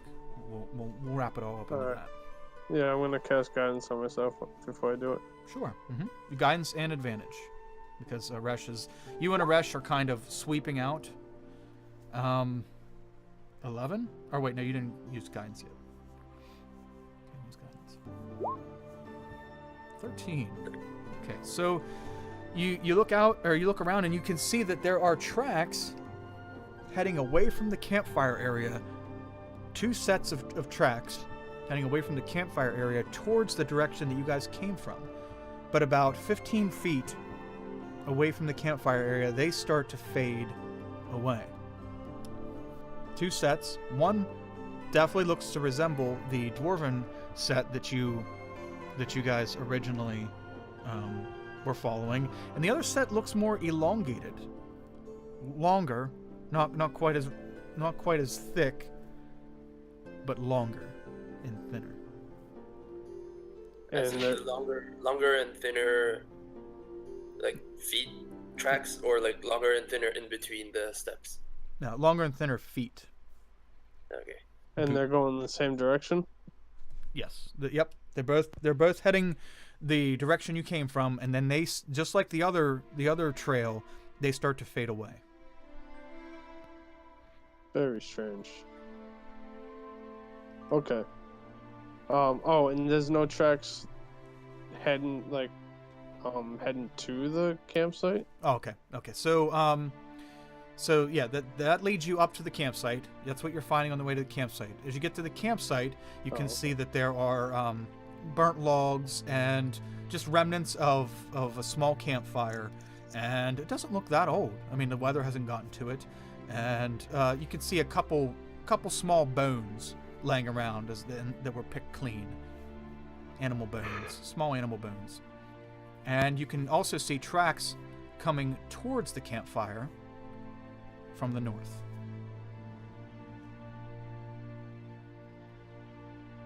Yep. So I tell the group what I see. Mm. So, oh, sorry. Go ahead. Yes, I think we should follow the tracks, but before we do that, perhaps do what we were about to do and check out the church. I agree, now that we have checked out the campfire. Okay. Okay. All right. Okay. So what would you guys like to do? How would We go to the church. We go back to. Yeah. What did the sign? Oh, the sign said this place has been cleansed. Correct? cleansed? Do not enter. Cleansed. Yeah, we're gonna. Does that mean anything to me? Like cleansed? Like Roll a religious check. A religion. Sorry. Holy balls. Yeah, I mean, cleansed to be, in the exorcism sense, that a place has been cleansed, that's whatever evil was in it is gone. In that sense, there's also cleansed, as in cleanse the soul, like pretty much the same thing, though more of a spiritual thing rather than a physical exorcism. Yeah, in a religious sense, that just means something was removed. Something Maybe was. maybe they just. do I Maybe know someone why would wipe somebody the would place not down. want people to enter a cleansed church? Is there a reason? Like they're disturbing the cleansed area, or Maybe they just mop the floor and don't want us dirtying it. That could be. I mean, it definitely could be that this place was once I don't know, possessed, or there were people possessed in here or whatever, and they were cleansed, they were exorcised, and now this is a memorial, and they don't want anybody fucking with it. I mean, that's the logical way to think of it.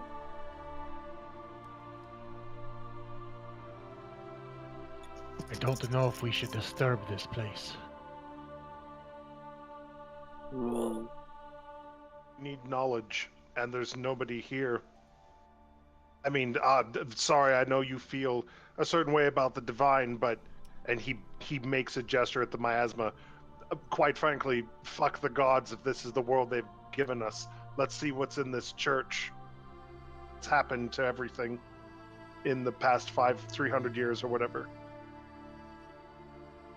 Perhaps what has been laid to rest here would be better left resting.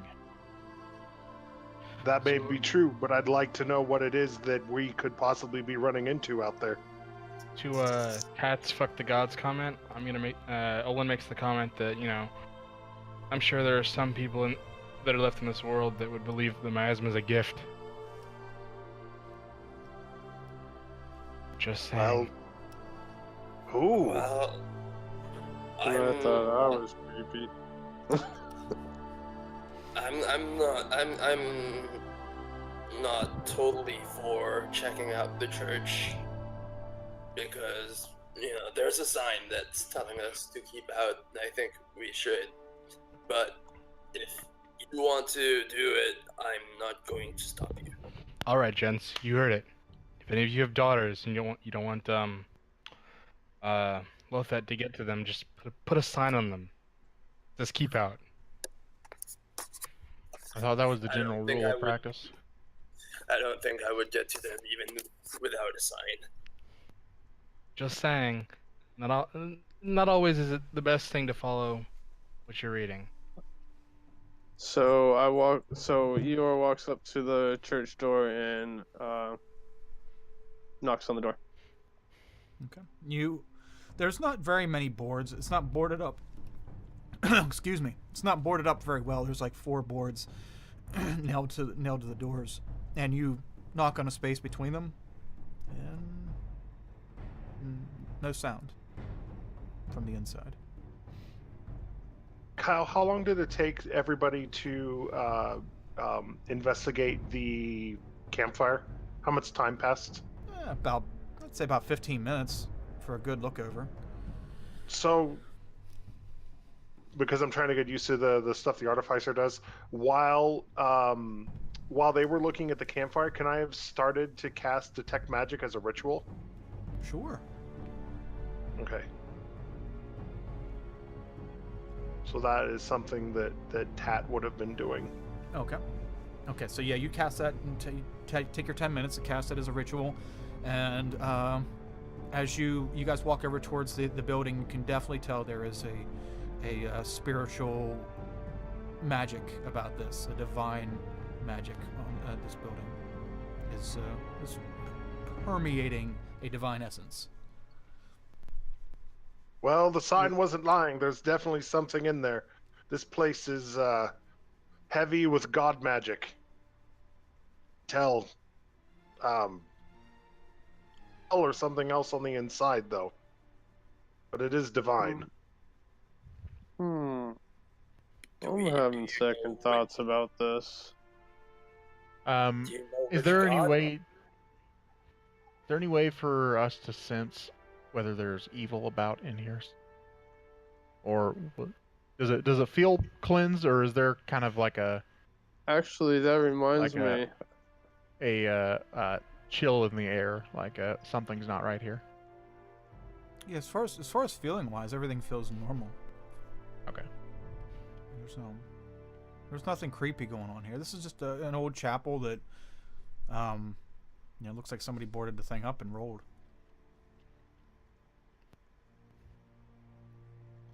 Or died protecting it, or whatever the case may be. Eeyore, you were checking something out? I mean, I was knocking on the door to see if anything, like, answered or made a noise or anything, but Okay. Yeah, you got no response. I don't think this is a good idea anymore, guys. We're out here to explore the first building we've come across. You guys would rather not explore this and just carry on our merry way, then that's fine. Seems like some powerful magic. I mean, I've read some spell books. It could just be like a sanctuary spell. It may not be necessarily a god lives here. I mean, it's hard to know. Purely theoretical, and I haven't got a chance to cast it myself. But I mean, this could just be could just be hallowed or something. I mean, you know. Kyle, is there any way of knowing what god the church is dedicated to? There's nothing on sigils on the outside, but go ahead and roll a religion check with disadvantage. To all Disadvantage. religious people. Eeyore, Aresh, and you. All with disadvantage. Yeah. Alright. I cast guidance on myself. Okay.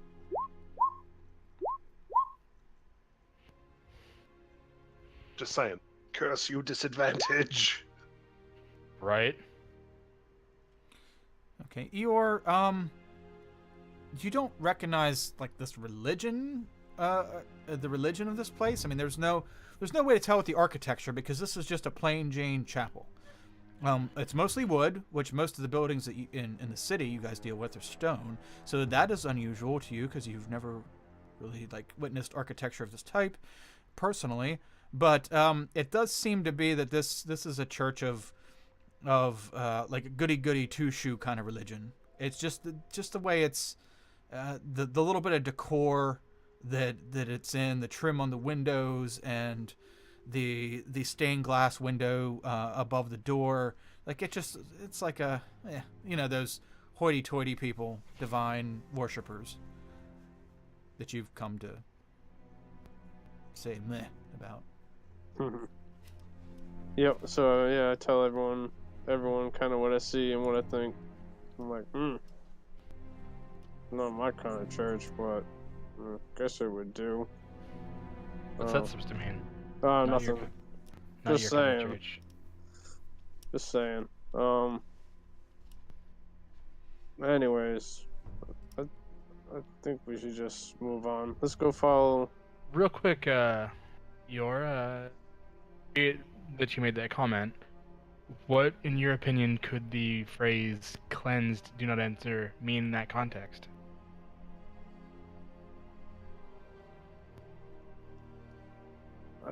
I don't really know what's going on with that whole situation. I think we should just leave it alone, though. Fair enough. I was just thinking that if it was actually empty and it was sanctified, if we needed some place to hunker down for the night, hey, no place better than holy ground, right? I mean, to be fair, the sign was face down in the dirt, so whoever's this is hasn't been keeping good care of it. I guess And it that's does fair. tell us to keep out, so whatever sanctuary or whatever spell has been cast on this area might be broken with us intruding. That is also fair. All right, onward. I mean, their buildings are flammable. They can't be that logical of a people. Look, it's made out of trees. That's insane. Who builds things out of trees? They burn. This place is crazy. Whoever made this place, apparently. They're insane. I don't want anything to do with them. Well, whoever made these trails, they were able to start a campfire here. So perhaps if we do need a place to rest, we can come back here, but not go inside. Sleep outside like they did. Let's go. Right, but there were two of them and we only found one, so sleeping outside doesn't give me the most confidence. There were at least two of them. At least Well, two. They both left the campsite, though. Yes, they both managed to leave, so they probably did not. They did not look like they hurried off. So at least this area seems to be safe. And there's 5 of us. So that means all the more that we'll be able to help each other stay alive, if you will. Excellent. Let's go then. We're burning daylight. If we're not going to break into the church. I do have one suggestion, though. Eeyore? Well, we already know where the rest of the tracks lead to, according to the map that we found on the dwarf. Why don't we go visit the lizard men? Oh, Seems that. highly inadvisable. That sounds like a horrible idea. I don't know. I'm not exactly sure I want to face stupid horse people or the undead in the swamp, though they did kill the things in the swamp. Which way did the tracks of the other guests or the other people go? Which North. direction? North. So they were the tracks coming from the north to the campsite, or coming from the campsite headed north? From north to the campsite. And there's no tracks leading away. There's from the campsite leading south, but only a bit. And only a bit from the north, and they faded.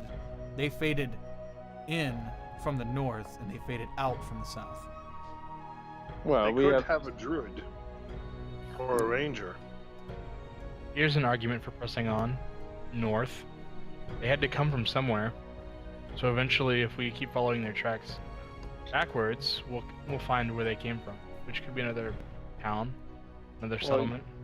But the people that are missing, they may still be able to be saved. And if we go south again, we could find them. Correct. I mean, that's the two situations we have. So Do we find the source of these dwarves, or do we find the dwarves that are out there? Well, see, we find the survivors. Fine. I What's your would leave? say that we should try to find any survivors. To the we lizard probably folk, then. tried to, because one was the one that probably died outside our town, but we might be able to find whoever made this other set of prints. Onward then. Carl died. And Samson. There were at least 4 of them. First attack.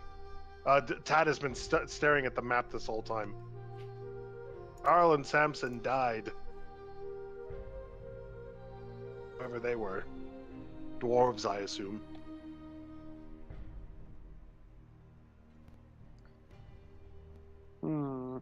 Well, I'm down for, either or, going to where the dwarves originally came from, or going. So there's only one set of tracks leading south away from the campsite, and it's of the single dwarf, or the two single. sets. Two sets. Do they diverge, or? One's not a dwarf, though. Yeah, and do they diverge, or do they travel together? They travel together. And they eventually fade out as well. Yes. Yep. Yeah, you're about 15 feet. 15 feet they fade out, and the ones coming from north to south fade in over the course of 15 feet. If you think there's survivors, let's go find them. I think there might Definitely be. should. And it looks like, even with a party of 4, 2 of them died to stupid horse people. So it might not be in our best interest to find stupid horse people.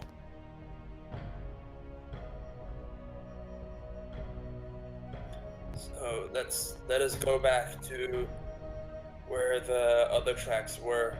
Yes, and let's make haste. Yes. We are in fact burning daylight, as that so eloquently put. How far into the day is it right now? Oh, let's see, about 5. What you guys leave about 7, so it's almost 1 o'clock in the afternoon.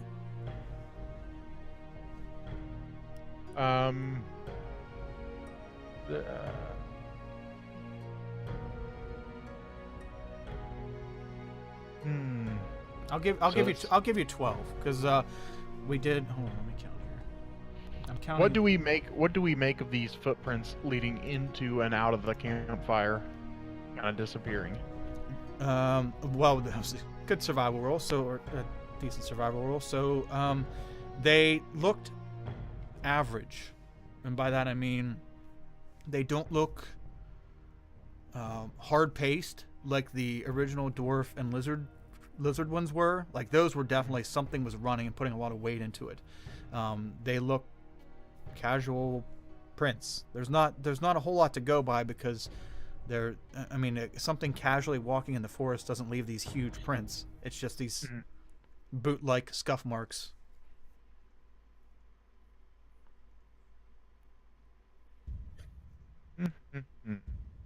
From here on out, since these tracks fade, the ones going to the north, you guys are gonna have to tell me which direction you want to go. North, northeast, northwest, south, southeast, southwest. That way, it'll help me on my map to. Yeah, We're gonna go. we're gonna go back to the lizard trails. We're gonna try to backtrack. Follow the lizard trail. Okay. Searching for survivors. Okay, so you guys are gonna go back out into the plains and head south, due south. Yes. Correct. Okay. Yes, so- where the lizard tracks met up with the dwarf track. okay. So you guys head due south an hour. Let's see here. Double speed. Olin, roll me a D10, please. Do I have to? You do. Someone does, but Can we go double speed, or is there anything faster you- than normal speed? you guys can dash if you want. Yeah, we'll dash there. Can we go plaid? Two. I don't think we should Nobody dash. calls I think we plaid. should just follow You normal pace. madman. Don't wear white after Labor Day. So okay, 2. Lothar, what were you saying? No, I was just saying we shouldn't dash. Okay. So you guys go normal pace back out to where the minute. tracks. Okay. No, we dash there. You want to dash? Everybody? Yeah. Okay. Well, if at least one person has to dash, then we would have to like run after that person, even if we didn't want to dash. So We're dashing back to the. To the lizard trails. What are you talking about? I'm always dashing. Okay. Snap. Everybody, And Olin. everybody, roll a stealth check. All with disadvantage. You roll like Tat does. I'm Not casting just that. guidance. So did I get double disadvantage? Nope. Yes. No, nope. Just You get yeah. quadruple ultimate disadvantage. All your next characters have disadvantage on stealth. It's a dynasty disadvantage. Okay, so Epic. 8 plus. Nice roll. Jesus. Yeah, no kidding.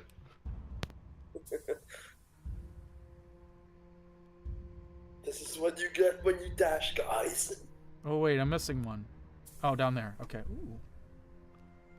Actually, quieter when I'm dashing than when I was trying to be quiet. So Are you serious? I did much better. That can't be right. No, there's no way it's right. I got an 8 this time. Last time I got a 6. 8 plus 8 is 16. 26. 26 plus 2 is, or 12 is 38. Okay, good. That's definitely not right. No, wait. 38 plus that is 40, 56. So 56 divided by 5 equals. Okay, that's better. Not good, but better. Okay, 11. I need. So, man, what's your name? Then switch back over so I can see. Lothet, roll a d10, please. And as you said to me, don't fuck it up. Oh no, go ahead. Fuck Or it up. do. Okay. So you guys, ching, ching, tring, tring, tring, tring, tring, and you guys get back to the fork and paths. You guys also pass Areth's. You guys follow the trail, and also you can notice that Areth had cut, semi-cut this path, so it's much easier to follow even at this pace. Since he took the time to do so, you have no problems finding your way back. So you get back to the split, and you guys want to head towards Lizard Way. Yes. Da. Okay. Let us head toward Lizard's Way. We must save the dwarf, man. Okay. Yes. So you guys head. Which way are you going now? Northeast or southeast? Southeast. Okay, southeast. Well, which way do the tracks go once they split off? They had east, a little bit south, or I'm sorry, a little bit west, a little bit southwest. Wait, what? Okay, then we follow the tracks until we can't find the tracks anymore, and then we continue in that direction. No, we came from the east, and then we went when they split up. The lizard tracks were further east, no? Yes, correct. So if we backtrack, shouldn't they? Oh yeah, because I'm just talking about from where you guys came. He said where the tracks come from. When you split, the lizard tracks go east. I just need to know if you're going southeast or northeast. Southeast. okay. And you said southeast. You said that they split the lizard tracks. No, Earlier, yeah. yeah, Well, the yeah. tracks split off from the dwarf tracks. Okay, we should definitely go northeast if the dwarf was headed southeast. I think. I was just thinking follow the lizard tracks in that general direction and just keep going straight. Perhaps the lizards captured the other one and took it back to their home.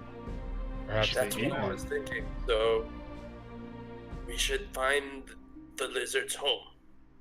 Yes. Onward. Da-na-na-na-na.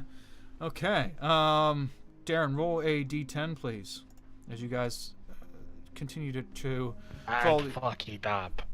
follow these Pat tracks. will roll a d10. Pat rolled a 2. Okay.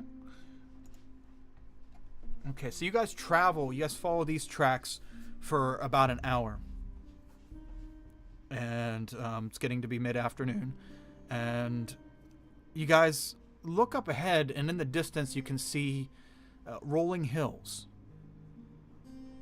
The plains start to maybe elevate a bit, and then into a hilly region.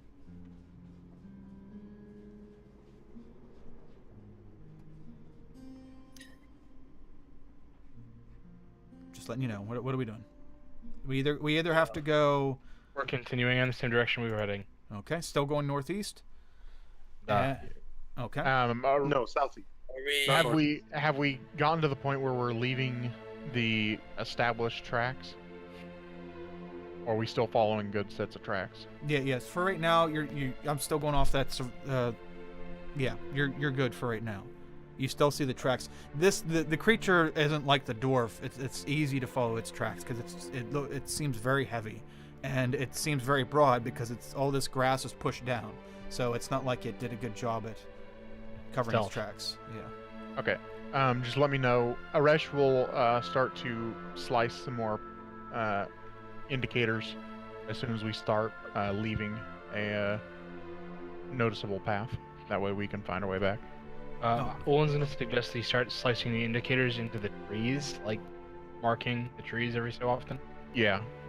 Yeah, if we're in the forest, then yeah. I'll do No, that. we're not in forest. This is grassland. Oh, we're not. Okay, There are, I'm sorry. Yeah. there are no trees. The No most trees are there. the most you see now is just every once in a while there's a small like grouping of rocks, and that's about it. And mark the rocks. Mark the rocks. You can. There's none that you pass that are immediately close to your trail. So if you want to break off and have somebody run over to them as you guys get relatively close, you can do that. But Is the there's- grass really short, or is it something that we could cut and easily identify as something to cut?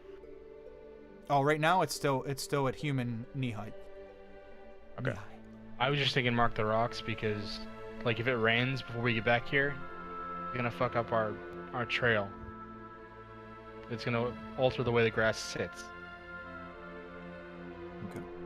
Okay, so you guys are marking the rocks. Okay. If no one else wants to do it, then Olin will walk over and smack at the rock a little bit with his fucking mace. Okay. So it makes a nice little like gash in the rock or whatever. Okay. Yeah, the first set had a nice big chunk off the top of it that Tat shot off, and then the rest you start marking with your warhammer or mace. Sorry. Yes. With your mace. Okay. And okay, so you guys start heading towards these hills. Start heading northeast. You can see up in the distance these hills are starting to get closer. And then all of a sudden you see a figure on one of the hills. Still pretty far away. How far? Say 500 feet. Okay. I mean, I guess that's not really that far in the grand scheme of things. We'll say 1,000 feet because yeah, you guys aren't like right up against it. So 1,000 feet, that's over 900 or 300 yards. So yeah. Does the grass extend until that area, or is it just?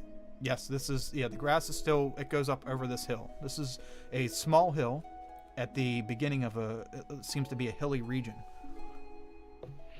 Hey, Tat, what's the effective range on that device you got there? I can hit reliably within 150 feet. It's hit or miss, pun intended. I didn't hear the pun. Sorry. Hit or miss at 500. Okay. As you guys, what are you guys doing? This creature is starting to crest over the hill, and as it starts to crest, coming toward us. you can see. Yeah, it's not going at any accelerated pace, so it's safe to say that it does. You can assume that it doesn't notice you yet. It just seems to be like walking and kind of meandering and looking about, and you can see the top half of it's big and bulky. Are we able to identify it at this range? Right now, no, but if you'd like to wait, you can. Aresh wants to hide again. Okay. So what do you want? I Take also a chance. into the grass, which is about what must be chest height for me. Yeah. Okay. So you guys all duck down in the grass. Is that what you're saying? No. No. I That's do. that's what Aresh is gonna do. Tat Alright, doesn't, because he's on the hill. He can see into the grass anyway. He's not ducking down. Okay. Okay. So some of you duck down, and some of you stand, and the creature comes up over the hill, and it's looking, and it stops, and you can see it. It looks like a. You guys have seen books. It looks kind of like a centaur, although it's fucking big and green, and it's got some kind of weapon, long weapon. Hey, Tat's gonna wave at it. yeah, Tat, what did that map say? It said stupid. It said stupid horse people, but that's not a horse. It's different. What is that then? You tell me. What is that? Centaurs are horse people. I can try and do some kind of rack my brain to see, but I mean, let me consult my knowledge. Because it looks to me like that thing has the ass end of a horse. Centaurs are horse people, and map said that they attack. But are horses green? I don't remember I horses mean- being green. Yeah, and you don't remember the miasma happening either, do you? But Tad is having this whole conversation standing up because he forgot to duck down. He's like, this is just very strange. He's very big. He's very far away. As you guys are chatting this up, you see the creature seeing you, and it starts to run towards you. It's still, it's Does still, it seem, it's is still it at a running? Is it running aggressively, like it wants to attack us, or is it like? yeah. Okay. It's at 1,000 feet now, but yeah, it's like it looked like it was maybe something doing a patrol and just meandering around, looking around, la-di-da, and then it saw you, and it's like ooh, and Okay. boom, boom, boom, boom. It doesn't look If very it's great. at- Doesn't look very graceful though. Hey, Kyle. If it never looks make like that it's- sound again. If it looks like it's taking an aggressive posture and it might attack, Aresh is definitely going to ready Eldritch Blast for it as soon as it enters his range. Okay. Yeah, it's. I it's want to know sprinting. when it reaches 500 feet. Okay. Hold on, guys. Hold on. Don't get too aggressive. Just react if they react hostile. I go up to the front of the group. I get out my shield and sort of, yeah, but that's it. Just my shield and hold it in front of me. Olin grabs his shield and his mace, and he takes a defensive posture in front of Tat. Yeah, I take the defensive posture as well. Okay. This thing's charging 900. Dum dum dum dum dum dum. Not very graceful. Dum dum dum dum dum dum. 800, 700, 600, 500. At the 500 feet, Tat goes, Olin, you might want to duck. And he shoots his thunder cannon at it. Okay. Ba-kaboom! A warning shot or right at it? Right at it. Yeah, the bullet flies wide. It's pretty fucking far away. Flies real wide left of the creature, and it doesn't even blink. It just boom boom boom boom. 400. Cool. 300. Well, as soon as basically he's gonna keep taking shots at it as it approaches. Okay. Yeah, I'm gonna start. Shot, let me know. I'm gonna have to start casting spells at it too.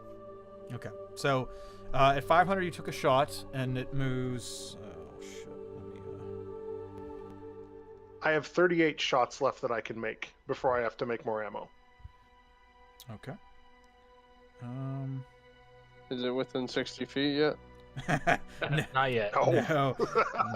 No, you got a ways to go. Okay, so I'm guessing its movement speed is 30. I'm looking it up. But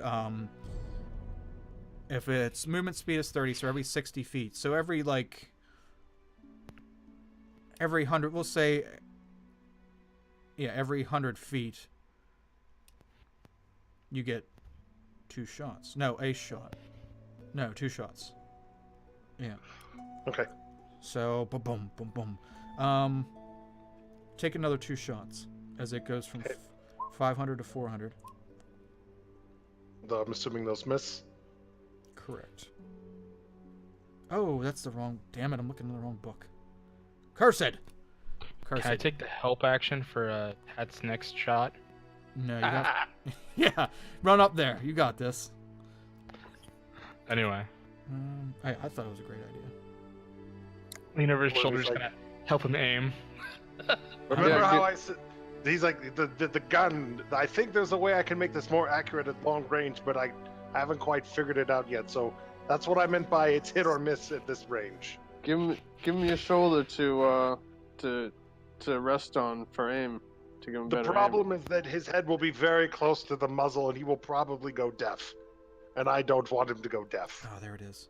Aim. Oh, good. Oh, Good wow. Okay, so you get 1 shot per round. Because it's 50, Okay, well- 50 feet of movement, and then he's dashing. So, okay, so it went to 400, and then you took your shot for 300.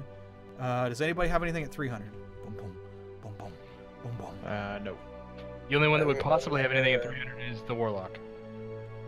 Let me make sure I don't have anything. If you took Evocation Eldritch Spear, it should be. I'm Poison level. Rage. I'm level 1, my man. Oh, that's right, you don't have I'm invocations yet. making a dodge action, like ready to dodge in case Okay, it attacks me. You're bracing yourself. It's getting closer, and you can see as it's getting closer, it's a lot larger than it looked back there. It stands probably 10 to 12 feet tall. As soon as it enters 120 feet, I'm gonna take a shot. Okay. Tat, take a shot with another shot with your cannon if you want when it reaches 200 feet. This is my 200-foot shot. Yep. Oh man. Boom, another one flies wild. I mean, this is your first combat ever, so excusable. Okay. Boom, boom. 120 feet. Arish. They're normal. 120 feet. Yep. I'm taking a shot. Okay. Oh, 16. a 16. Yes, hits. All right. It's 4 force damage, Okay. and I'm gonna make sure I'm thoroughly in the back, as far away from this thing as I can, Okay, before I end my turn. You hop up, take a blast, and then head back. Oh, come on. Can't a brother get a pen? When Olin sees the ray of energy fly from Rush's hands, he just kind of looks back at him like, "What the hell?" Yeah, it's quite the sight. Okay, so yeah, you hop to the back of the group after hitting it for 4 damage. Yes, And- 4 force okay. damage. Then it hits 100 feet. Tat, you reloaded your thunder cannon. He is within range for you to take another shot. Once it hits 60 feet, I'm gonna take a shot at it too. Does the 13 hit? 13 does not. So, another round. Now this thing, it goes from holding its spear in front of it at a dash. It's still dashing, and it pulls its spear down and holds it directly in front of it, like it's jousting. You see a large smile go across its reptilian face. Its large teeth hang out, and it is charging. So, okay, anybody under 100? I got one at 60 I'm feet. gonna take another Eldritch Blast. Okay, so you'll have Eldridge. Oh yeah, 23. hits. 23. Hot damn. 1 force damage. Okay. Every little You said bit under counts. 100, so do I get an 100 shot, or was that just at my 100 shot? Yeah, that was your 100 shot. Your Okay. 0 to 100, and this is everybody that has less than 100. Okay. I will, in addition to getting like ready to brace for impact with dodge action, I will like pull out my rapier because it has been hit by stuff, so I'm gonna assume it's hostile right now, as opposed to seeing what it does first. Okay. Okay, so you pull out your rapier and you got your shield. You're in a defensive stance. You're in front of the rest of the group, and Eeyore. You got anything going on? You're kind of caught. 60 feet? Yeah, that's why I said anything under 100. Go ahead and Yep. let it loose. Oh yeah, I'm gonna cast 1 second. What is it called again? Oh yeah, Toll the Dead. 60 feet. And I get to roll a d12. He's been damaged, I take it? Yes. Wisdom save. Oh right, he's gotta make a wisdom save, DC 13. Okay. Hold on, he's taking 6 damage, right? So.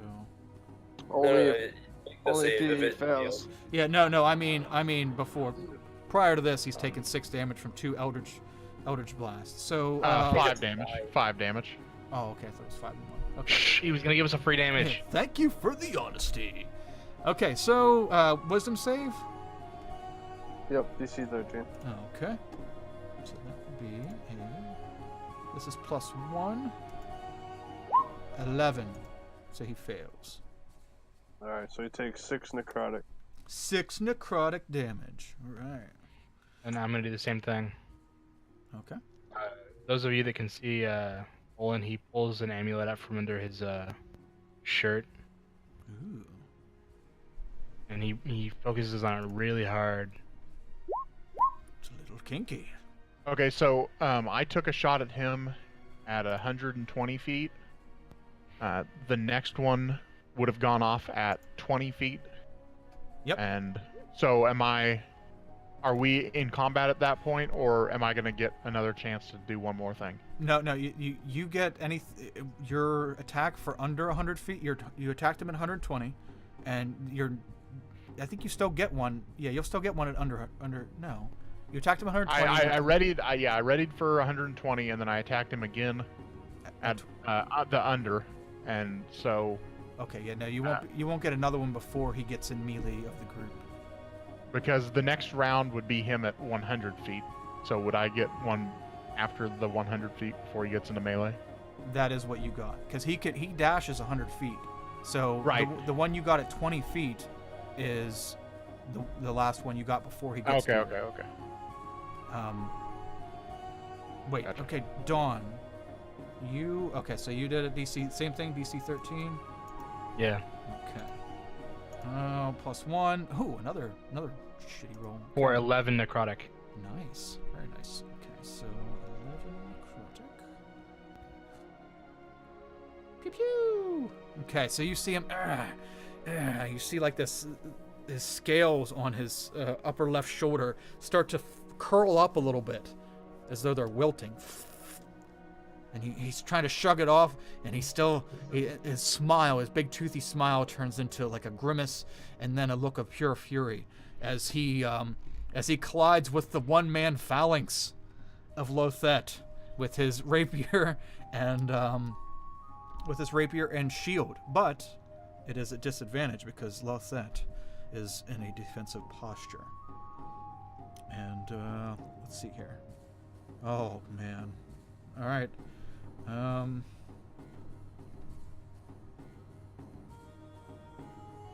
As he hits 10 feet, he's going to lead with his pike. And nope, wrong window. And this is. So I'm gonna roll this twice. This will be disadvantage. Okay, I'm guessing a 13 does not hit. No, it does not. Okay, so he leads with his pike. He tries to do like a sweeping up motion to try to get you off your feet and stab you. You deflect it with your shield, and it goes up. It goes up. He keeps a hold of it with one hand, and then he spins around. He starts to like spin around all in one motion and tries to hit you with his tail as he's spinning. Is it disadvantage for all attacks in this round or just the first? All. Should be Oh, all okay. until my next turn. Okay. So yeah, he tries to spin around with his tail, and you see it coming. He's just too slow. He's big. He's fast at running, but these finite movements you are completely ready for. And he swings with his tail, and you also deflect that with your shield. He does this whole spin around, and then he puts his like in a pounce motion and tries to bite you. And you try to punch him in the mouth with your rapier to keep him from biting into your face. Get off of me! Wow, you are wrecking him. Okay, so he goes to clamp down on your face. Your shield took the blow from the tail easy enough, no damage to you, but you're unable to raise the shield in time to catch this bite. So you pull your rapier over and use the butt of the rapier to jaw jack him with the hilt of it as he's coming to bite down on you, and his teeth clamp together. He's all jarred and he backs up a second, like, what the fuck is this little thing just fucking spanked me? He didn't like it. So yeah, he backs. He loved it. He backs up and he like grabs his jaw a little bit and adjusts it, like, and he looks as though he's getting ready to attack again. Okay, so now we roll initiative. Da-da-da-da-da-da. All of those Hold on, let's go back to disadvantage rolls didn't matter at all because like the first roll was the one that was lower anyways. Can you give us control of our tokens, Kyle? Yes, yeah, you did ask for that earlier. I apologize. Necessary till now that combat is upon us. Yes, the day has come. Darren, what's Tat? I'm looking for Tat. I'm the goofy iron gods looking motherfucker. I don't know if the show is rated PG-13 or not. No, it's a stern R. Oh, arr. Arr. Let's see. Seifert, what's your Seifert? The dwarf. Yeah, what's his name? Lothat. There we go. It's in a very large list and very not easy to find. Okay. Spin, dwarf man. Spin for your life. Power of the gun compels you. Okay. Arash, do you have control of yours?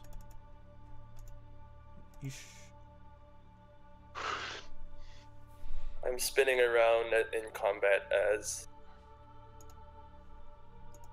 the centaur man is fighting me.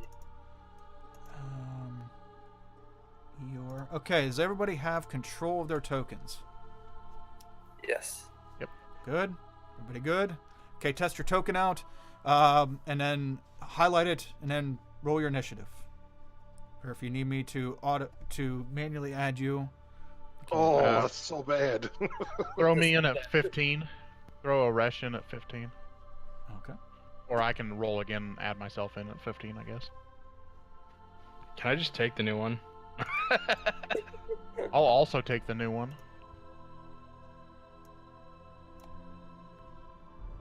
I'm just kidding. I'm not going to do that to you. You know what? I'm not even paying attention to all that rabble. I'm trying to figure out what the hell I'm going to do here. Alright, let's see. So this creature looks as though... you were kind of close before. It looks like a lizard man from the torso up, but the bottom looks as though it's like a dragon. It's like a centaur, like a dragon tar. And those of you that have been around town, who is Lothet? You remember now that it's mentioned. You remember that this is fits the description of the creature that they said killed one of the townsfolk's sister the other day. In the attack, or the other week. I'm sorry, a couple weeks ago in an attack. Guys. Whoa. Guys, this thing here. It's the one that killed, well, might not be the one, but could possibly be one of the ones that killed... Wait, what's the townsfolk's name again? Quentin's sister. Might be one of the ones that killed Quentin's sister. Excellent, so we don't have to feel guilty about murder now, because it killed one of our own. That's such a high initiative roll. Yeah. So, okay. So who's up first? Wow, are you serious? Oh, okay. I only saw 7 for a max. I'm like, is that the max? Okay, Olin, you're up. So, it would be Lothet in the front, and this creature is on Lothet. And you 3 are kind of, or 4, are huddled. How far away behind Lothet are you huddled? No more than like 30 feet, maybe. Okay, so you guys. I wouldn't imagine. That seems about right for Aresh. Aresh does not want to be close to this thing. Okay, I'm not going to bring up the tabletop for the stream. Just got to kind of theater the mind of this. I'm not going to adjust figures on the tabletop. But so you guys, how far? You guys are grouped 30 feet behind. You got. Aresh is 55 right now. He's a little ways away. Or 50. The I was just nearest thinking- guy to me is 30 feet away. Sure. Okay. I was just thinking no more than 30 feet. We wouldn't space ourselves out that much. Poor little guy out there on his own. Okay, so you 2 are at 30 feet, and Aresh is back at 50. I guess, yeah. I thought that Olin was in front of Tat. Yeah. We didn't move. Aresh said he moved back Okay. Okay. behind the group. So the 2 clerics and the artificer are at 30 feet, and the sorcerer is at 50. Or I'm sorry, warlock is at 50. Right. Okay. Okay. Just so we get that out there. Okay. So yeah, you guys are standing in the field. Aresh, you start backing up, charging up. Everybody else is getting ready for battle, and poor little Lothet, old ass Lothet's up there, making some plays, and counter smacking this guy around. Okay, Olin, you're up. Does a 13 hit? Probably not. A 13 does not. So you fire out Okay. a pew, and it's just too much going on up there. There's a lot of swift movements, and you just didn't quite get it. Flies a little wild. He curses under his breath, like he means to curse under his breath, but it comes out a lot louder than intended. Okay. So, Okay. is not doing that again. And that's it. He takes he just stays where he is, and he's gonna bring up his shield and just kind of. That's it. Okay. Aresh, you're up. Aresh is also going to guiding bolt the centaur man. Okay. Oof, rough. Confetti's flying everywhere. It's Come flying on, there. guys!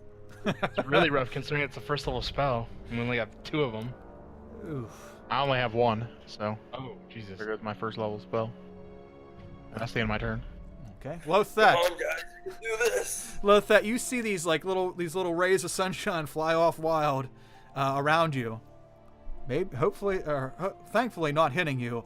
And you could see this thing staring down at you. Like now, it's starting to puff out its chest and loom over you. What would you like to do? I would like to move towards a more central to my allies area and have faith in my allies, but I don't think they're gonna do much to it alone, so I'm gonna try to stab it with my rapier. Okay. Now you're a barbarian, right? Yes. Okay.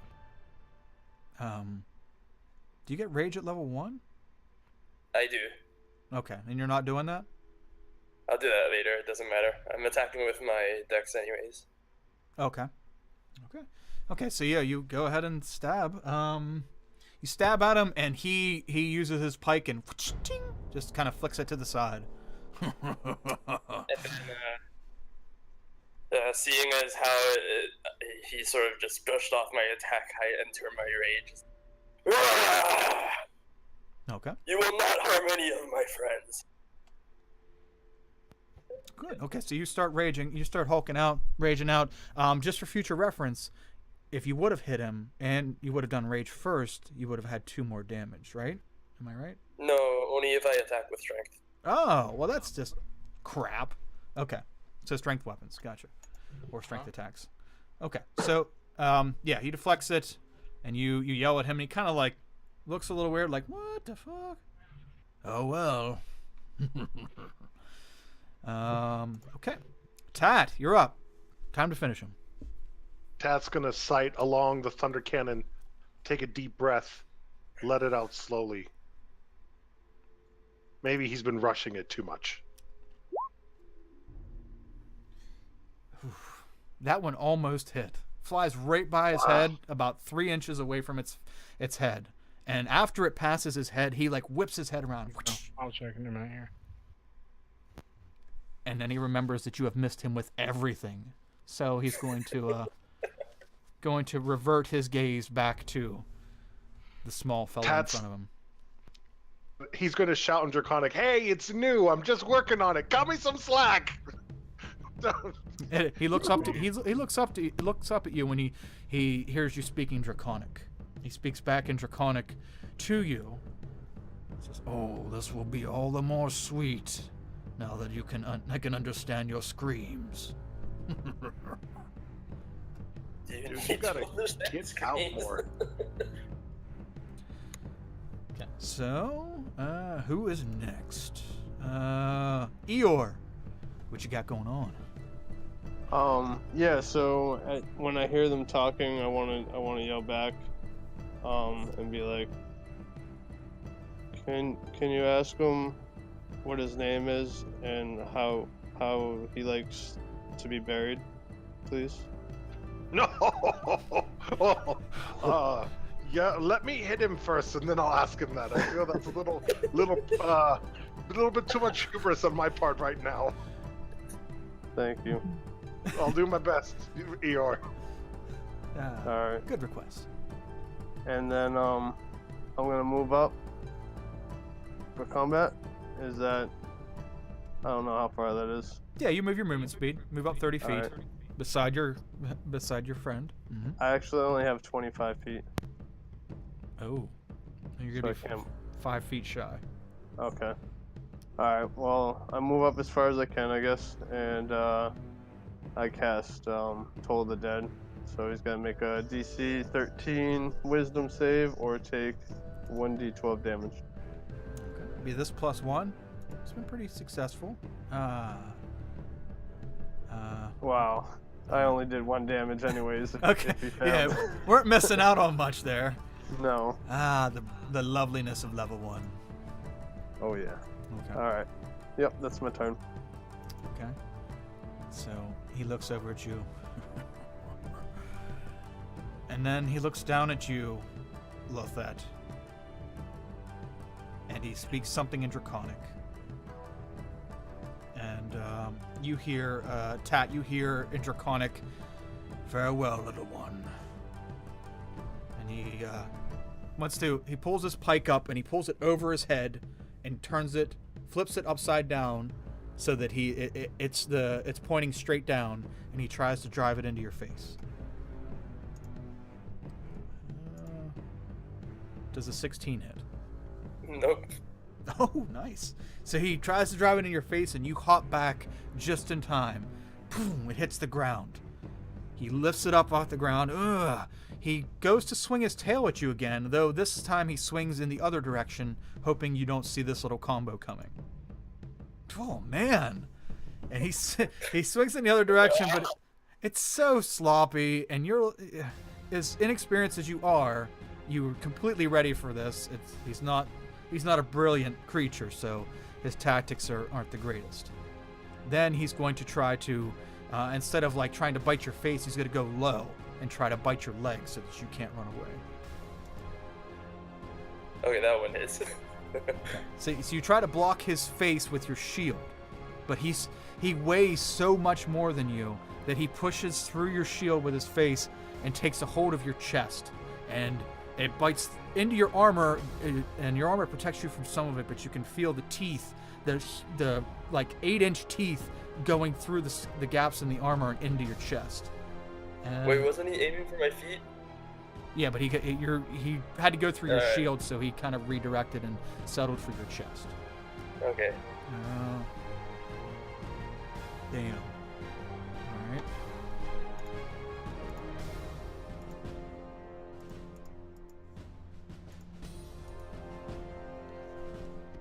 This is what, piercing? Yeah, So that's Like halves from rage. that's right. Ah! So he Come on, guys! You can hit him! bites you, but you're raging, so you can only remotely feel the teeth and the blood running out of you across his mouth as he pulls his mouth back and doesn't manage to get, like, he wanted to tear flesh from you, but he did manage to pierce you, and you can see the blood like rimming his mouth and dripping down his chin, and his eyes get wide with a bloodlust. And his turn is over. Olin, you're up, top of the order. You just saw Lothet take a vicious bite to the chest. He tries for a second. I think fails horribly. Pew! More confetti flying everywhere. Pew! Yep, Anything- pretty much. Anything else? No. Arash. Arash is gonna expend a healing light on the wharf here. Okay. Is that 60 or 30 feet range? Healing light. 60 feet. Any creature you can see within 60 feet. Oh yeah, you're good. You're good. Okay. Just want to make sure you didn't even move up. Okay, so yeah, you cast healing light on him. Yep. For 3 healing, Ooh. and I'm gonna give the old dragon centaur an eldritch blast as my action, which missed, and that's the end of my turn. Okay. Yeah, you feel well, if that you feel as you're like examining the holes in your chest, you feel this warmth go over you, and you see the holes start to seal up, and you're only minor injuries now. Thanks, whoever that was from behind me. Love that. And Go ahead, buddy. Yep. Yeah. I was gonna say now you're up. This is where I continue to. All right, you managed to bite me. I don't know if you can understand what I'm saying, but I'm gonna come at you too. Ah! And I try actually to think that's stab him. Stalwart. I try to stab him in his right centaur leg. Guys, I think that's actually Eeyore in the turn order. Did I That's skip? not Did me. I skip? No, that's me. No, That's that's me. Lothet. Oh, I Yeah. had it backwards. I'm sorry. Okay. Go stab. Oh yeah, 16 just hits. Ooh, nice. Okay, so, oh yeah, so you're running your jib and you deliver, and you stab right between his armor, and get him right in the belly. He kind of grimaces a little bit and starts backing up.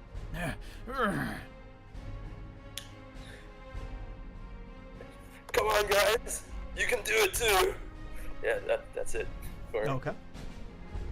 You pull your rapier out and you see a little bit of reddish green blood. Okay, Tat, you're up. Tat's gonna sigh. Olin gives a pep talk real quick. You can do it. Hit him once, just once. That's what I'm hoping for. Thanks, Olin. Because otherwise, I think we're gonna start.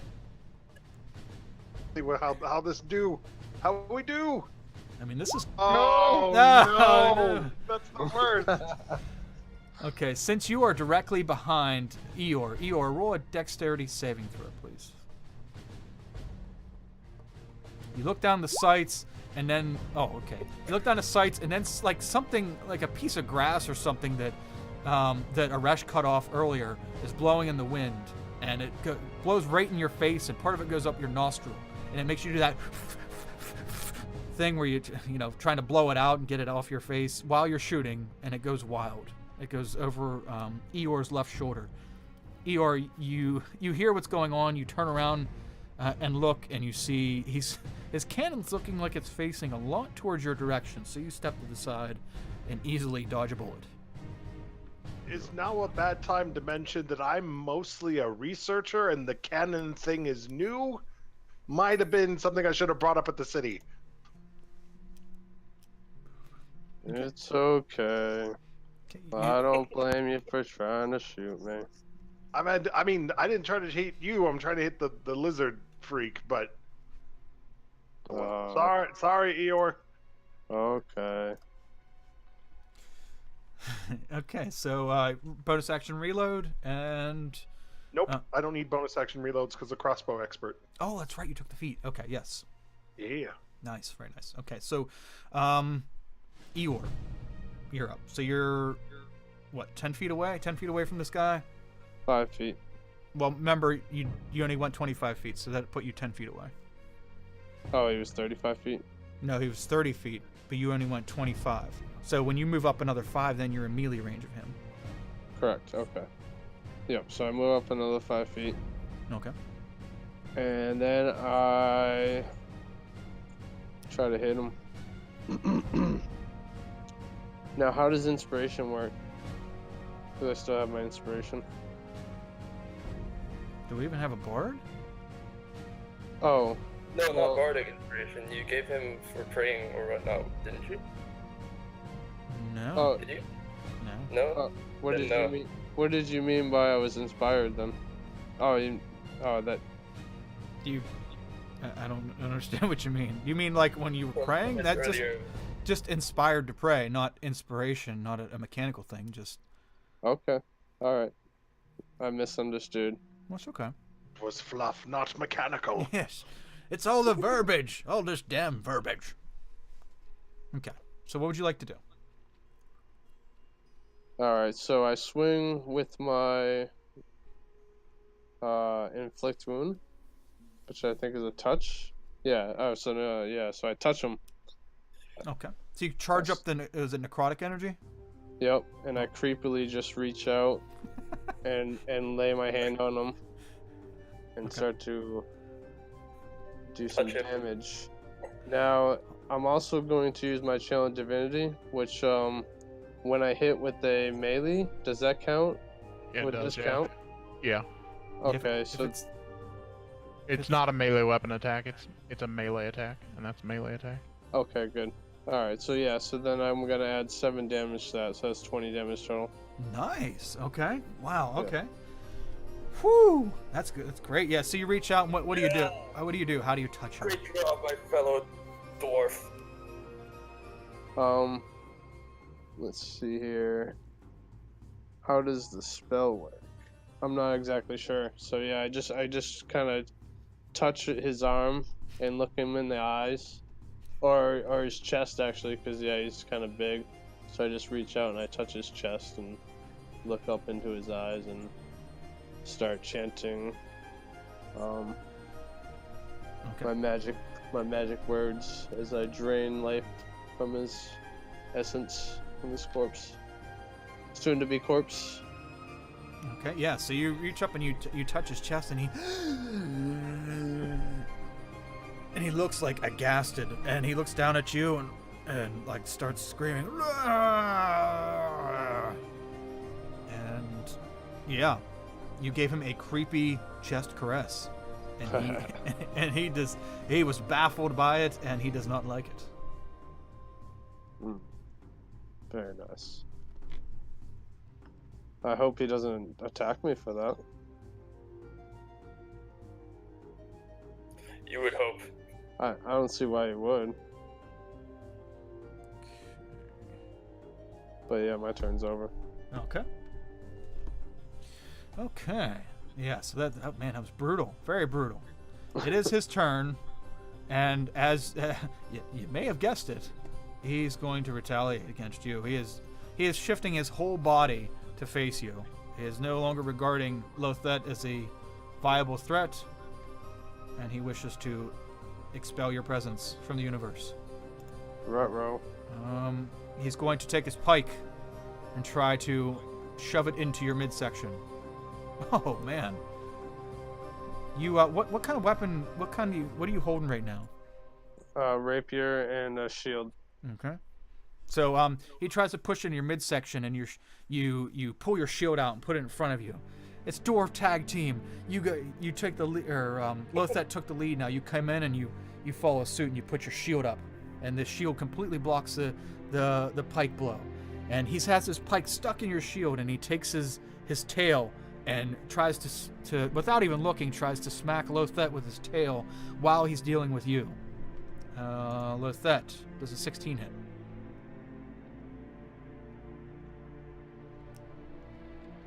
Lothet. Is it trying to hit me? Yeah. Sorry, my internet's cutting out. Okay. Yeah, he's trying to hit you with his tail. Does a 16 hit? 16 will not hit me. Okay. So he's trying to deal with both of you at the same time. The pike didn't work, it's stuck in the shield. So he tries to swing his tail around and hit you, Lothet. You duck the tail. And then he pulls his pike out and tries to bite you, Eeyore. And he's going to try to get whatever he can for a bite. Ouch. That's his most accurate attack. He gets a firm bite on my whatever he wants to bite. Okay, so it's going to try to bite down on your head, but you had too much time to react behind your shield, and he's only able to get a chunk out of your shoulder for... Oh, shit. That's like almost how much life I had. I'm dead. That's almost max damage for 15. Are you like dead or unconscious or just dead? I'm unconscious. Okay, so yeah, he bites down, and it not only gets your shoulder, but gets part of your neck. And you reach up, and you feel the blood squirting out of your neck, and all over you, and you just fall over from blood loss. Yeah, I don't even make a noise. That's it. I just fall over. And no!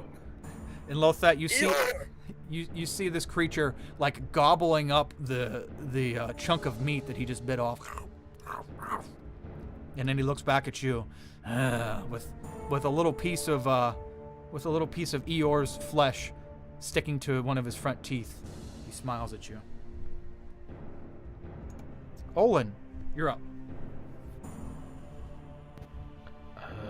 Owen's gonna toll the dead. He grabs his amulet and dig. Oh, the nerd. He's gonna do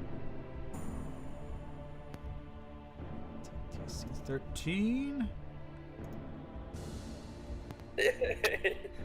Okay, so how is that 7 necrotic? Yeah. Yes. Okay, very nice, good, solid hit.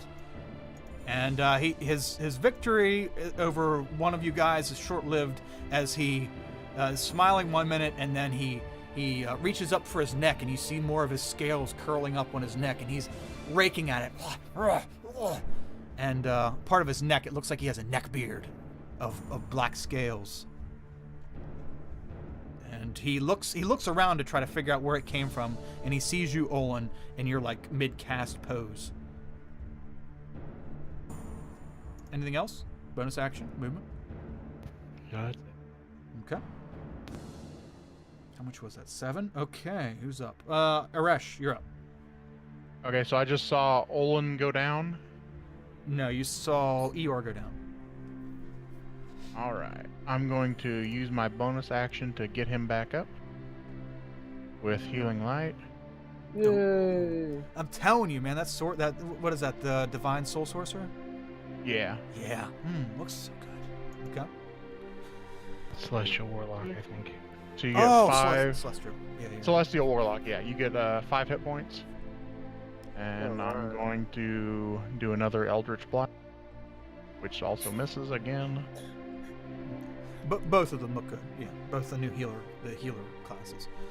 Healer mages. Okay, so Eeyore, you're back up, man. You don't know how, but you start rising to your feet. And you feel your neck, and there's still a hole there, but you're not actively shooting blood out of it at the moment. And an Eldritch Blast flies over his shoulder. It's okay, man. You know what? Even if it's Even if you're not hitting with an Eldritch Blast, that's bringing people back up is crucial. Okay. Okay, that was your turn, Arash. Lothet, you're up. I sort of move a bit down towards the side, try to divert its attention away from the friends back there. And while I try to stab at him with my rapier still. Ha! Okay. Okay. You stab at him, and And we're rolling terribly. he's looking. Yes. Yeah, this could be going better with the rolls. Although you're level 1, you have shitty modifiers. So he's looking at Olin, because Olin, he knows Olin just casted that last spell at him. So he looks like he's starting to walk towards Olin, but as he does, you jab at him with your rapier, and he takes his pike and just puts his pike up so that your rapier, and pushes your arm up so your rapier just kind of points straight up in the air, and you miss the attack. Bonus action or movement?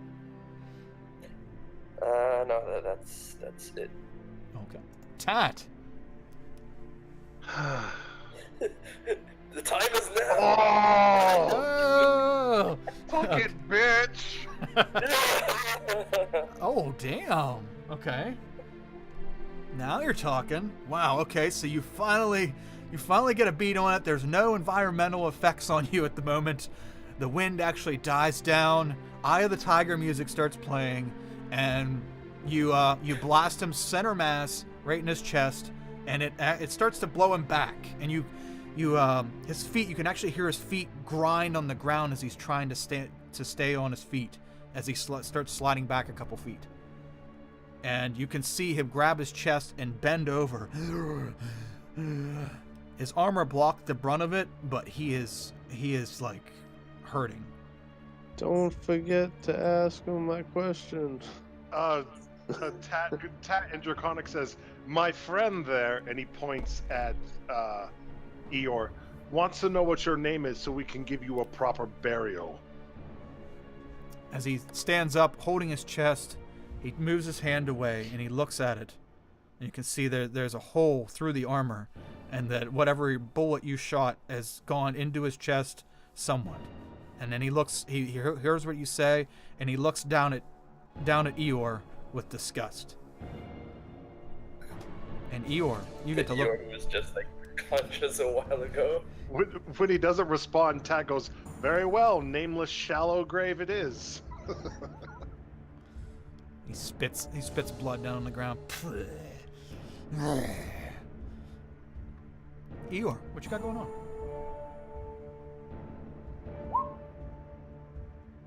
Ooh, another Unka. Oh man, nice. What? Insanity. Holy shit! Insanity. Wow. What level spell is that? First Level level. 1, baby. A 3d10 It's good. first level spell? Yep. Wow. Nice. Oh yeah. Okay, so how do you want this to end, Eeyore? Wow. Yeah, I just wanted, same thing as before, just kind of, like, so I stand up and, like, shake off, getting knocked out. I'm like, holy shit, what just happened? I feel for the blood. I'm like, minor flesh wound. And then I touch him on the chest again, and this time I look real intense in his eyes. And just drain him of every last ounce of life left in him. Oh yeah. You suck it out of him. You see him like start to wilt like a freaking start to look like a mummy almost. As his scales start to curl and turn black, and his thick meaty arms and meaty torso start to all shrink up, and he falls over, clutching that hole in his chest, and he is dead.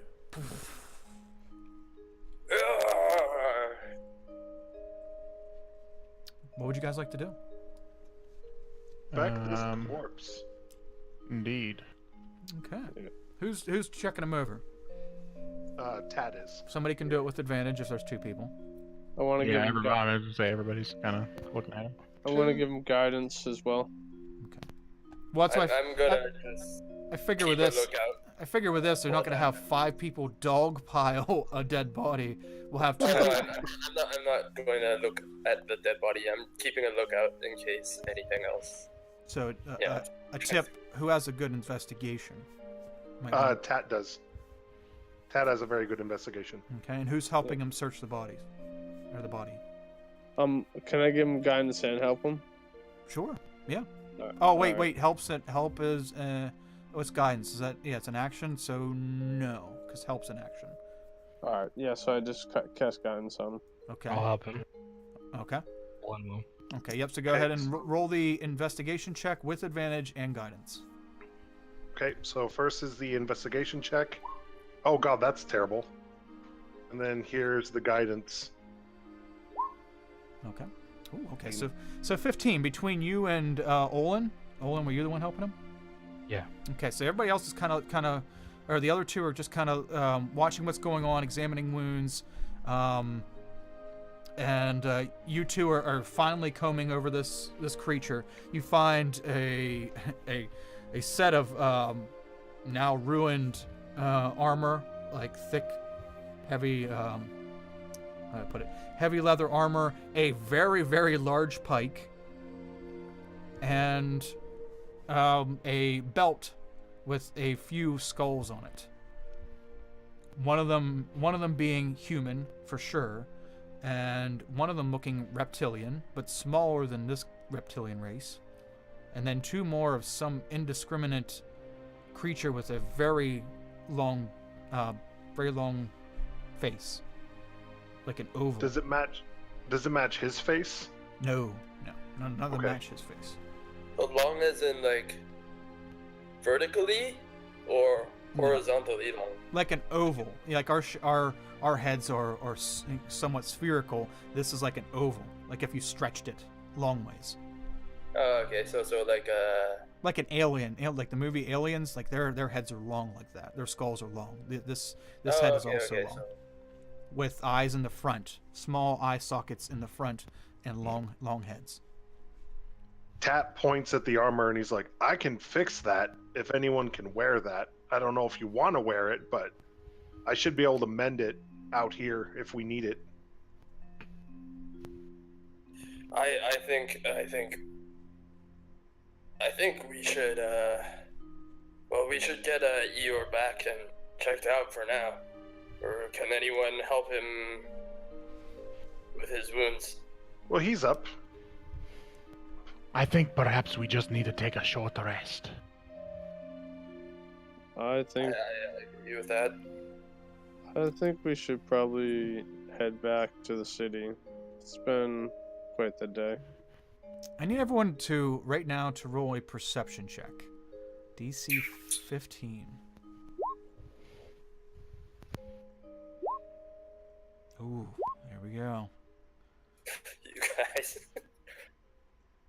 I am book smart, not percepti. Okay, that's okay. I just needed one God, person. I took- Lothet Two. and Eeyore, you see movement out of the corner of your eye. And up on one of the hills, towards the hilly region, you see two more of these creatures, just standing there watching. At the crest of a hill. Don't know how long you don't know how long they've been there. But they're just watching. But they're like definitely watching us. Oh yeah. Yeah, they're a little just slightly farther away than this creature, the hill this creature came from. They're slightly farther away, and they were actually a little farther south, on a hill a little farther south than the hill this creature came from. Guys, I don't think we can take them on. I tell them, guys, there's two more of them there. And seeing as how much trouble we had with this one, I don't think we can take two more on, especially at the same time. Definitely not. I think Tat we should go wants- back. We should Tat wants to retreat. take the skull off of the lizard centaur's belt, Okay, and then I thought one of them was human. Yes. Was there more than one human? no, there was one human skull. Is that So the he'll one? take the human skull off the belt. Okay. That's probably too dark. I was gonna jam this guy's head on his own pike and leave it in the dirt, but You can. That- It'll just take some time to cut it away from the body. yeah, time is. Yeah, no. I think we should just head back to the city. Yeah, let's go. Those things are watching us, and we're not gonna be safe camping here. Yes, I agree. Let's head back. While these guys are all talking, I'm kind of trying to fix up my wounds a little bit. With like some antibiotic herbs or something I have in my kit. Okay, so as you guys are walking away, you're kind of fixing yourself up. Yep. Yeah, we definitely. Did you point those guys out to us? Yeah, Lothat said he was showing you guys. Okay, right. Yeah. Aresh is going to keep an eye on them as we retreat. And he's going to make sure to mark. We're in a foresty area at this point, right? No, you guys are. You're at the Still in base the hills? of hills. Yeah, just Okay. barren hills. I'm gonna be at the back of the group. I mean, we're moving away from them, so like, basically, have me be the closest to those two. Okay. While we're moving away, Aresh is going to make sure he's marking some things so that we can find our way back if we need to. Okay. Okay, so you're cutting some more grass? Yeah. Okay. Okay, so you're cutting some more grass, and you guys are heading back. Are you guys heading straight back? Straight back. Okay. No. Well, they already know where our city is, so it doesn't matter if we go straight back. But we could circle around if we wanted to give the impression that we're back home. I don't know.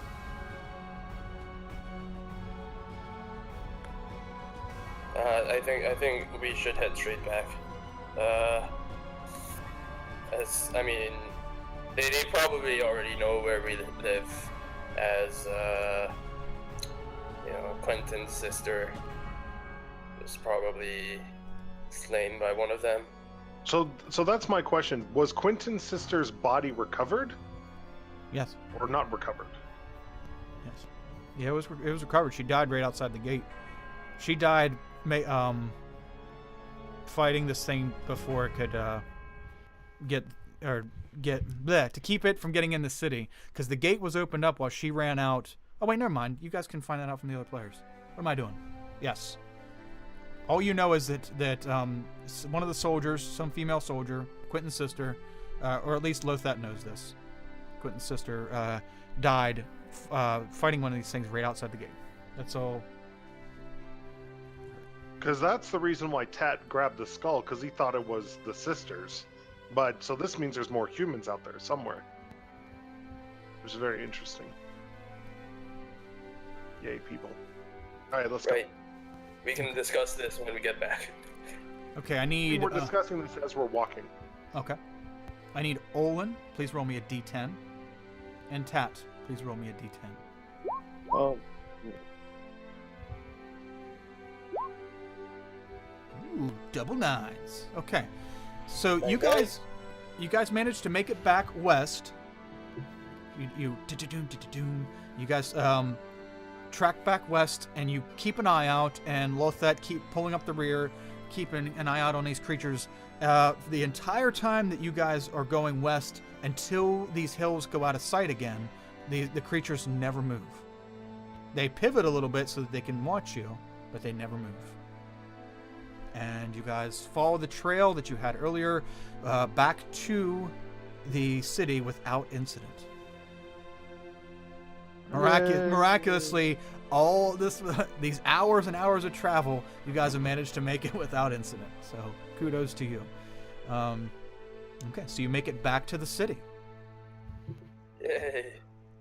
Yeah, so we're gonna wrap up there. As you guys enter the city, there a couple of the guardsmen are like looking at you like, wow, and they can see that Lothat, you look like you were slightly injured, and Eeyore, you're probably looking still pretty injured.